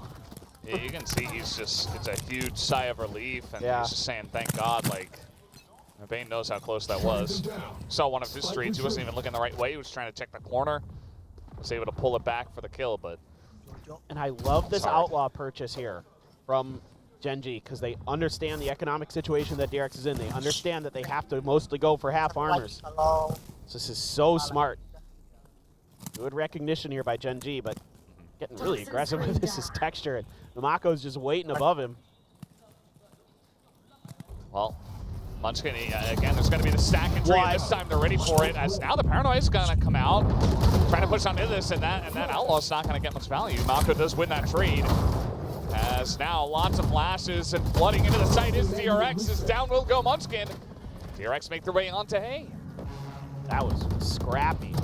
That looked pretty good to me for Gen.G. Somehow Stax finds a good timing. Mako has to deal with Meteor. Oh, got a dink in there. Too much to ask for Meteor. 4 people picking him at the same time, so Lakius is gonna run off and save that Odin. But yeah, DRX trying to force it once again into tree. They get that flash in, the Paranoia. It was very scrappy, as you mentioned. They're trying to push through main as well, and they just kind of force their way through them. Yeah, even with how good Munchkin is at his positioning in that tree position, we've seen it time and time again where he just dodges the initial utility and gets value, but insane stuff there. Coordination, you know, the fact that Mako's able to take control of A main opens up that extra angle and gives DRX just enough to convert that round. So, okay, we're getting there. for DRX. 4 more rounds and you could tie it up. Yeah. You are on a weaker buy here as Gen.G. However, here's the Blade Storm, and there still is an Odin to consider. So B is going to be potentially tricky, because that's where you expect that Odin to be. It looks like Texture's thinking about the Blade Storm in the middle. Maybe just going to jump up and see if he can catch somebody peeking at top mid. It's going to get interesting. It would be nice for Gen.G if they could force, you know, in a potential retake situation, maybe a pit to come down. That's true. Yeah. Something like that. You know, Mako's going to hold on to that, and that round could be critical. If they could get that out early, especially before they're on a big buy, to make things easier for them in a retake situation. The anticipation is pretty good here. Look at the KJ utility. It's in a spot to really harass the execute if it is onto A, which is certainly where they're leaning. Moxie's going to go on an exploratory mission. If he can find anybody, get some value out of that Guardian. But for now, just right into the middle of the site, so Right here. they're going There it is. plow in, yeah, but Healing area. all this utility mostly dodged here by Gen.G. Oh my God. He's like standing on a snake bite at the same time. Meanwhile, oh, Texture gonna get his head taken off by Stacks. Lockie is still trying to hold this angle, still trying to get value out of the Odin. Meanwhile, Munchkin is just unbelievable with that shot from up on heaven. And now Lockie begins his spam, looking to get lucky, and now Karan gets a sheriff shot of his own, a chance here.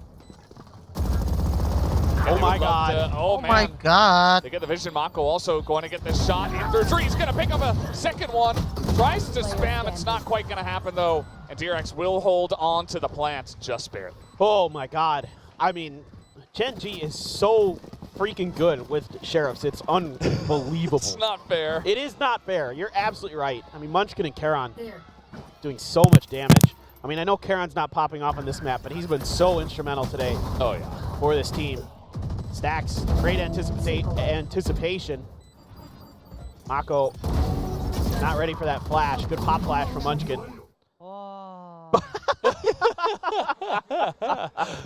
I understand that. Yeah. And their team just won the round. Yeah. It didn't feel great. Yeah. The good news is you had plenty of money banked up, so you know, as long as you won that round, that was really what mattered. Yeah. I mean, you got 4 ults. They're in a pretty good spot. I mean, it's just not easy to consistently get good attacking rounds. Oh, that is reveal. a lot of value. Oh, but he misses as he hugs the wall, and now Buzz is going to get his revenge. Takes down Texture, immediately straight it back though. Meteor standing on the snake bite, vulnerable and dead. Lockie is spotted here in Boathouse, and Munchkin behind them, so they're just gonna push in and try to take down Lockie, but Lockie will not go down without a fight. He picks up 2. Can he make it 3? Yes, he can. He picks up 3. And Stacks is like, man, where did my team go? There's still a lot of time here. He could actually try to rotate and catch them. Oh, he's going to catch them, but he doesn't hit the shot. Finally does afterwards. Knows that Munchkin is there. Swaps to the weapon, looking for it. Can he get it? No, he will not. Munchkin is going to barely clutch it here for Gen.G. I'm just flabbergasted because that is like, it's a great start here for Gen.G. Nobody clears the dart for DRX, and it gives them all the information, but then Buzz is like, nah, I'm gonna win, I'm gonna try to take this round over, but then this happens, and this is just like, I mean, the timing there, catching a player on the drop with that headshot is unreal from Lakia. And again, it's gunplay. It's gunplay that's getting it done here for Gen.G. Yeah, it really is. He's jumping for joy, and he had a good reason to, obviously, after that round. And he just gets them one step closer. This is where DRX, they got so close, but they didn't close it out on Sunset. And now Gen.G, they're also on the doorstep. And that's brutal, because if you won that round as DRX, Gen.G's economy was going to be in the gutter. Yeah. So now you have to go back to facing the operator and the full Vandals while you have to cut one gun to get a mostly decent buy. It's Texture watching this angle. Stacks, though, of course, with that KO utility, considering contesting it, and turn the flash. Uh-oh. Oh, he's not going to hit the shot. Hit the leg. Not the kill. And at the end of the day, I mean, would have been nice to take down Stacks. Ooh, Meteor crispy with it. Says no one will pass through Market. Picks up 2.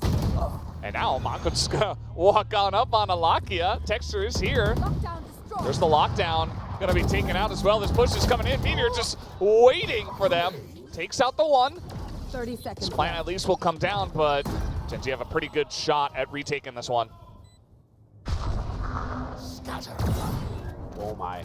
Stacks missed the jump, so he's gonna have to plant right behind the wall. Still has a flash to work with. That's it for utility, really, for DRX. Yep. Another flash into the smoke, and Munson's gonna punish that. And Bane alone, 1v3. Can he do it? Can he mount the pressure? He gets the 1 kill through the wall, but there's just too many guys. Gen.G, they pick up their 12th round, and they're 1 step away from making it to Masters Shanghai. Gen.G is just so resilient this year. So many times they've been pushed to the brink to map 3s that have gone so close. Think about the overtimes and kickoff that they were able to just barely get. And then they fought tooth and nail to get to the finals and just barely lost it in the 5th map. This is one of the most resilient teams in the world right now, and you're seeing why. Every time it feels like DRX has an advantage, Gen.G just says no, not today.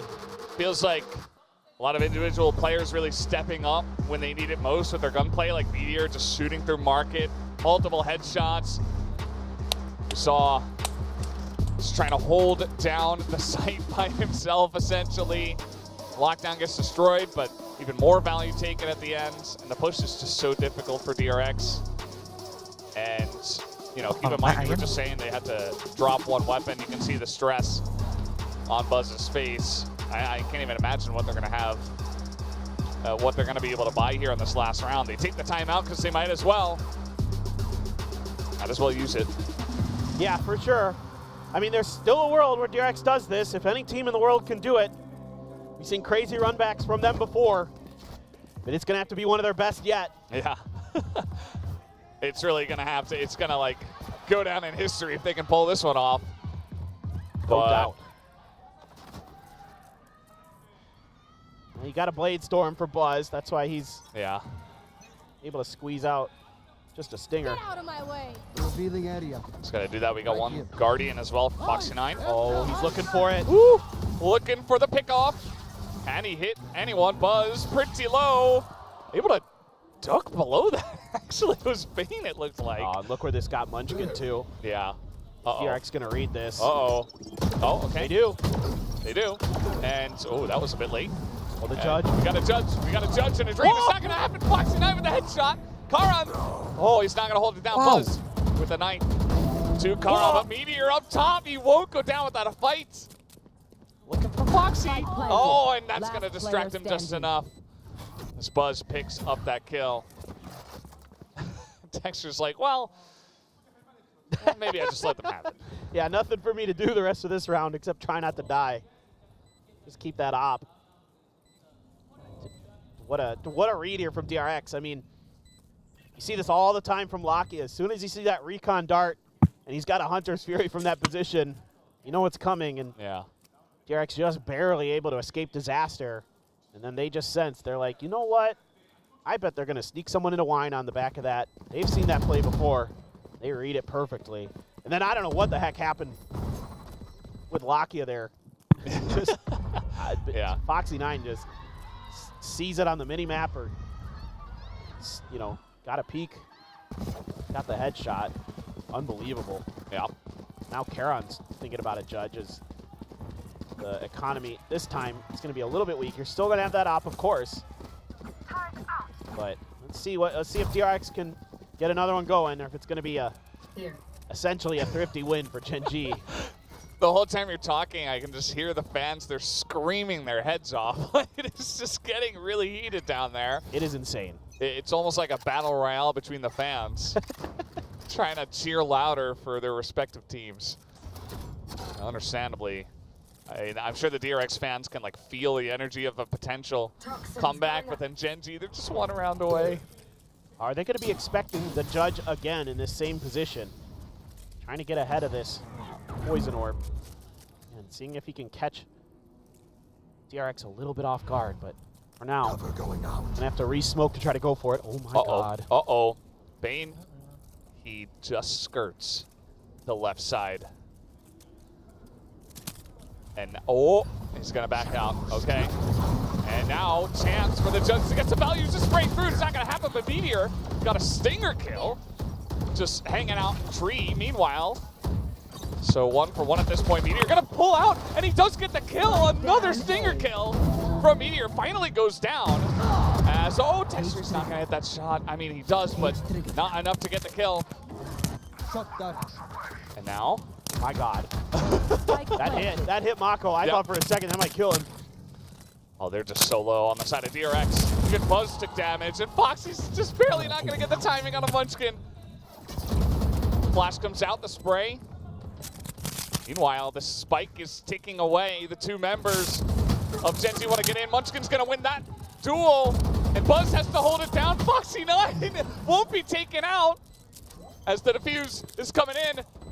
They should know where Buzz is, and now holding the defuse, and that's gonna be the end of it. They take him out. Foxy9 also taken down, and Gen.G will move on to Master Shanghai. No other words to describe Gen.G but resilient this year. And brilliant. Just stunning stuff here today. It looked like it was done halfway through sunset, but they recover. The greatness from this team is outrageous and absolutely heartbreaking for DRX. Heartbreaking for these young guns who played their asses off today. Yeah, I mean, what can you say? They were so close, forcing overtime on Sunset, and it's so difficult to mentally come back, but they still were able to make it so close on Ascent. So you really got to hand it to them. For every winning team, there is a losing team, of course, and DRX will be that today. But Gen.G, they will move on to the next stage. They will move on to face off against T1 as well. The rematch and potential to get the revenge, Gen.G, and then of course that third slot into Master Shanghai. Huge victory for them today. Yeah, I mean, just what a match today. That Ascent was so fun, so wild. I mean, great reads on Bind between both teams, such a back and forth.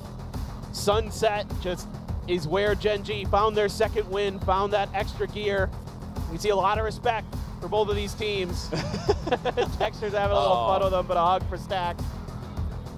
These guys, some of them have played together. You know, they've all been around the Korean scene for so long, and, except for the rookies, of course. But a lot of these players know each other so well, and Gen.G is just barely going to get into Shanghai, but certainly a lot of people are going to be scared of this team again. We know what they can do at the international level. Yeah.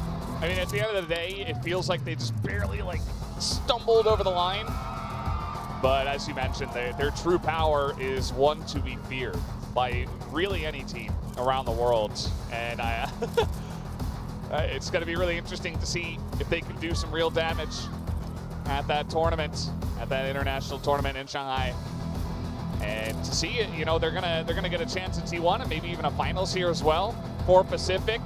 Either way, guys, congratulations over to Gen.G on their win today. Let's hand it over to the analyst desk to break down that series. Thank you. That's right. Gen.G is going to Shanghai and qualify for their second Masters event ever. Congratulations, Gen.G. The audience is going wild. Absolutely hard fought. A decent attempt at a run back from the side of DRX, but ultimately Gen.G, they managed to put their foot down. What an incredible final map. I mean, I'm so glad that it actually did get to this point, because this has set this round in particular one of the most batshit things I've seen in my life. Yeah, I'll throw the term out there. It was crazy. It deserves it.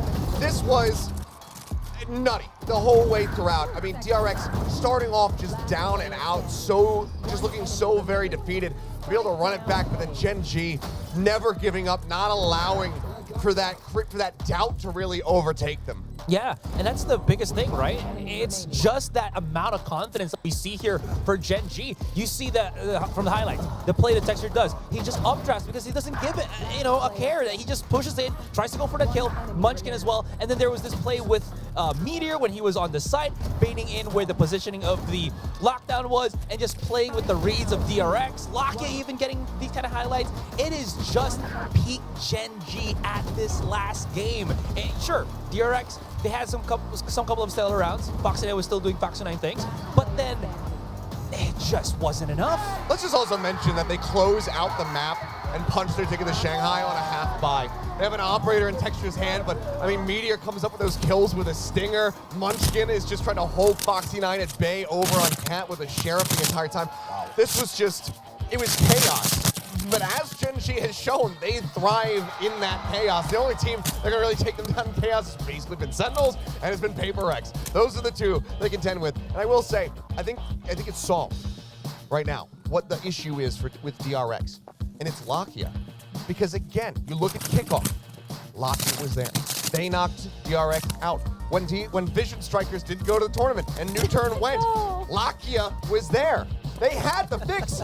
They bought the player. He was on the roster. And then as soon as they let him go, as soon as he came back into Tier 1, suddenly DRX are not making the internationals. It's now 2 missed. I figured it out. And I tell you what, I know that Gen.G, whatever the buyout is on Lakia's contract is, it's astronomical because they are not letting go of him ever again. I like that theory. I don't know if this is what you agree with, Aster. I agree with the Lakia part. I'm not sure about that theory, but I will say his shock darts, I was, again, mentioning how impactful it was going to be. Like, he had a lot of shock darts that was kind of just tailor-made to deny all of that setups that we saw earlier from Foxy9, and hence the reason why we saw, again, Gen.G just kind of bullying this Cypher. So definitely on that regard, he has been such a thorn here for DRX. What has been absolutely insane, and this is what we wanted to see. You said you wanted to see the chaos that they thrive in, and we didn't really see that on map 1 with DRX, but they seem to find their footing. They got their momentum on Sunset in a reverse sweep, and this is what we want. We want peak form, Gen.G going into the semifinals, and obviously going to Shanghai to represent Pacific one more time. And you know what? The real winners are definitely the Korean fans. Full stop. This was, I mean, a hell of a day to get a ticket for.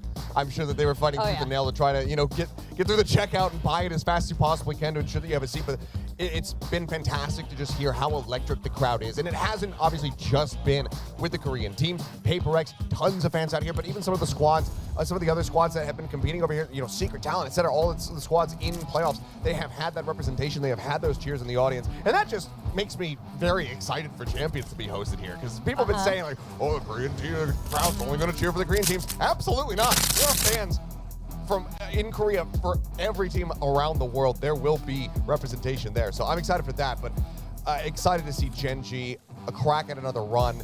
Them alongside T1 and PaperX going over to Shanghai to see if Pacific can finally bring the goddamn trophy back to the region. Come on! We want it! We definitely want it, Azurai. Yeah, absolutely. Oh, man. Anyways, just this series has just gone total bananas. I can't even, just looking at these stats, I can't even tell that this was what was kind of happening, because it felt like there was so much more. I felt like contact play that happened for DRX. They were getting a lot more into the sites, but it didn't feel like they were just able to really get that post plan in their hands. That being said, Gen.G, every single player really was just kind of getting those multi-kills, those impact frags. And now as we're looking at the player stats, it kind of goes to show. And again, one of the, I think, biggest factors, I was about to say Caroline, honestly, he did actually got a lot of impact frags as we were kind of hoping for, right? Sure, or impact positioning. Sure, he wasn't getting a lot of the kills, but he was getting a lot of those attentions from DRX. You'd see how Buzz just kind of dashes in, and then they see Karen's hiding in smoke, Karen's hiding in smoke. He buys so much of that precious time that it allows players like Meteor to really just kind of deal with the first wave and then the second wave. I mean, I think a clear example of it is that last round. He's lurking inside of that smoke. He's got that judge in hand. And sure, DRX, they do kind of dodge on the entry, but they note him on the way in. And then they turn back to try to deal with Karon in that smoke, but then that's when Meteor just strikes. I mean, the first kill, blind coming through from Tree, just spraying away, comes up with that one, but then is able to push out of the smoke, gets in front of some of that util was coming through, because I think it was a fragment was sent at him or a snake bite, if not both. And then he just comes away with another elimination. So Karon was drawing an immense amount of attention. We also saw some absolutely fantastic timings on his paranoias. One of those crunches that was coming through, DRX trying to attack up through Cat, and it looks like they're going to have the jump on, I believe it was Munchkin playing that position, but then that counter paranoia comes through ahead of Baines, and they're able to just go ahead and pick them off as Buzz comes around the corner. It's the timings here for Gen.G. This was them getting right back towards that form that we saw from them when they won kickoff, when they went over to Madrid and made that run. And we touched on it 2 days ago. You touched on it earlier today. Gen.G, when they did get that #1 seed and went to Madrid alongside PaperX, they had to go through that lower bracket. They had to play every single feasible game. And Gen.G right now are on that path. If they can take down T1 next Saturday, they will have completed that similar road, and maybe they could do it back-to-back, taking down PaperX in a grand final again. It's entirely possible. That's right. In the green room, we were talking about something about this momentum and this runner's high, and Gen.G seems to thrive on it. Yeah, it feels like I want to call them like the Gauntlet G, you know, because they just feel like they want to play these longer games. Maybe it's just to kind of prepare themselves, or this is just how it really is for them. Once it really puts them in that position where, you know, it's about to hit the fan, you just have to go to that next level. And we're seeing that time and time again here for Gen.G, whoever the opponent may be. And now they got 2 chances to maybe be that first seed coming out of Pacific. Yeah, what a turnaround from the beginning of playoffs. I mean, now that we've seen how T1 performed against PaperX and Gen.G and how they ended today, how are you feeling about this next match on Saturday? Another 2 Korean teams.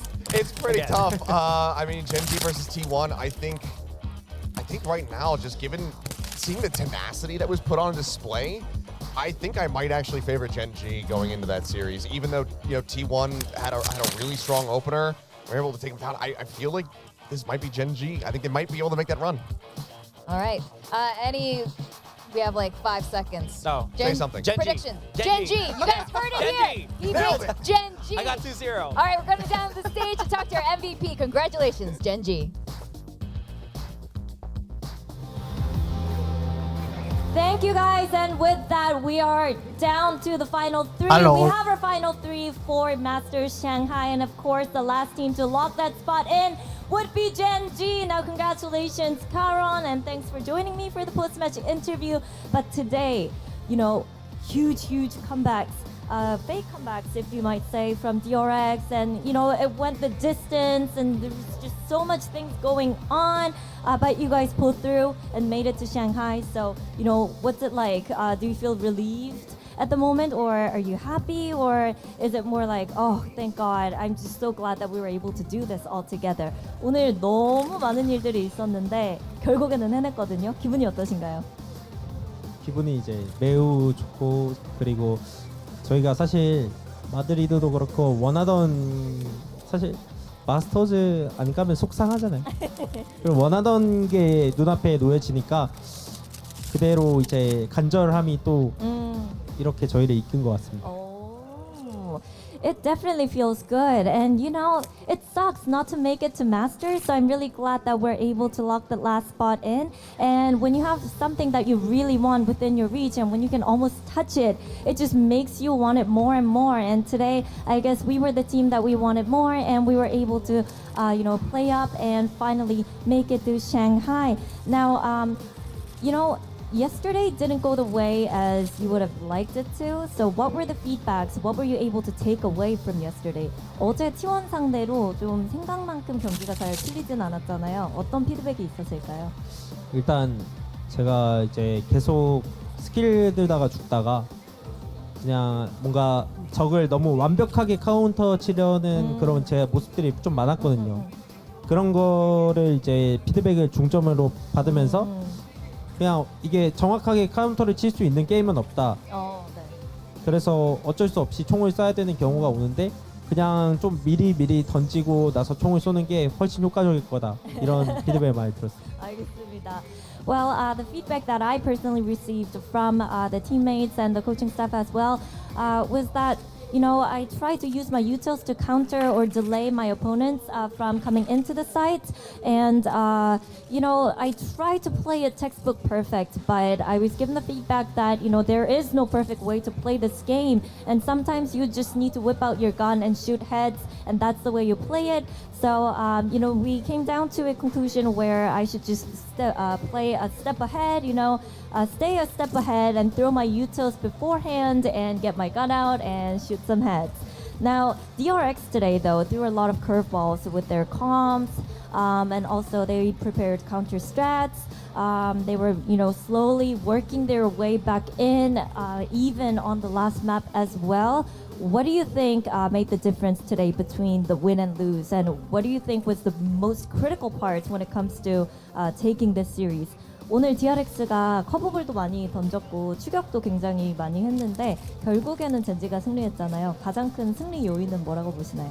일단 저희가 원래 저도 웃음을 잃지 않는 팀이었는데 최근에 이제 반복되는 이 패배의 네. 쓴맛을 본 건지 계속 이제 좀 슬프고 좀 기분도 저하되고 네네네. 그랬는데 이제 저희가 어차피 마지막인데 좀 즐기자 이런 식의 네네네. 말이 오고 가고 그러다 보니까 게임 내에서도 졌는데 솔직히 화나기도 하지만 좀 네. 그거를 화난다고 표출을 할 수 없잖아요. 그래서 텐션 유지를 잘 해서 저희가 계속 그 격차를 줄이고 네네. 따라가는 그런 저희의 승리 요인이 되지 않았나. 분위기. 네. Well, when it comes to me, especially I'm the type of person that always has a smile on their face and also stay in a positive mood. But recently, with losses coming one after another, our team vibe or team energy was so down, and everybody was just so quiet and very. We weren't really feeling it. There weren't really any positive vibes or energy coming from us. So we came into the game with the mindset that, this could be our last game. Let's just enjoy it. And even when we're losing rounds, it does make you angry. It does make you upset sometimes. But we try to hide it, tone it down, and be more positive and just be upbeat. Try to enjoy the game. And that was the reason why we were able to win rounds after rounds and also, get over the hurdle and also come up with the recovery in games as well.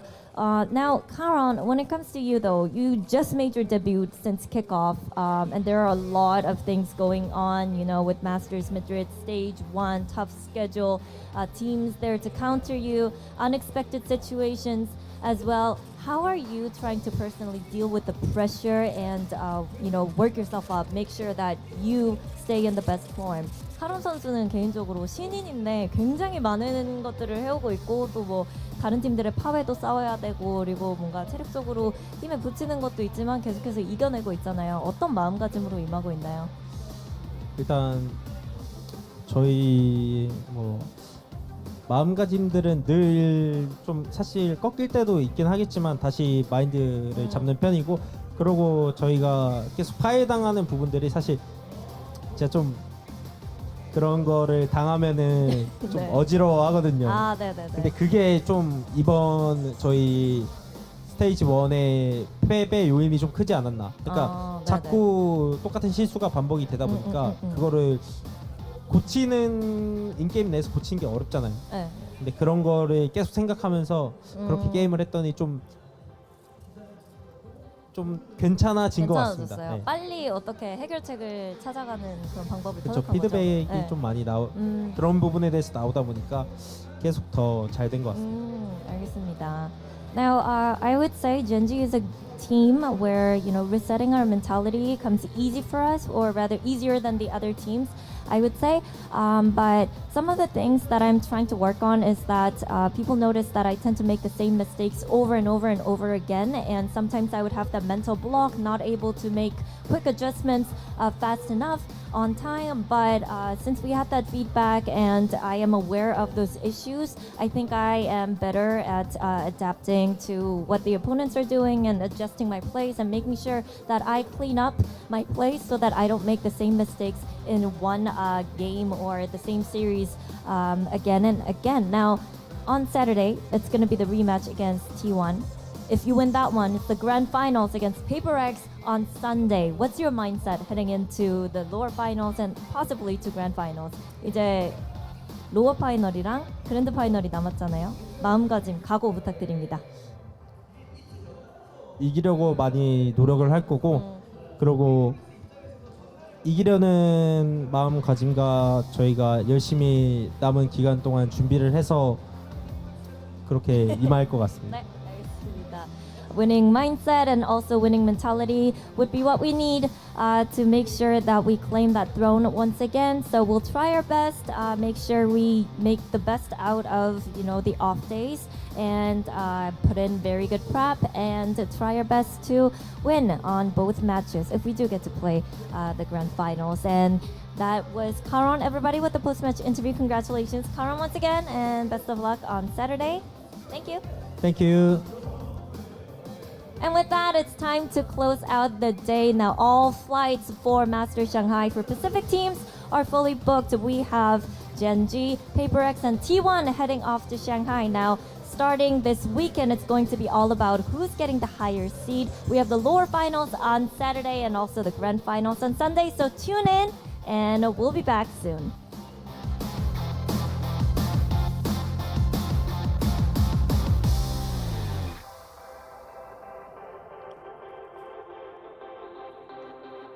Oke guys, pertandingan VCT Pacific telah beres.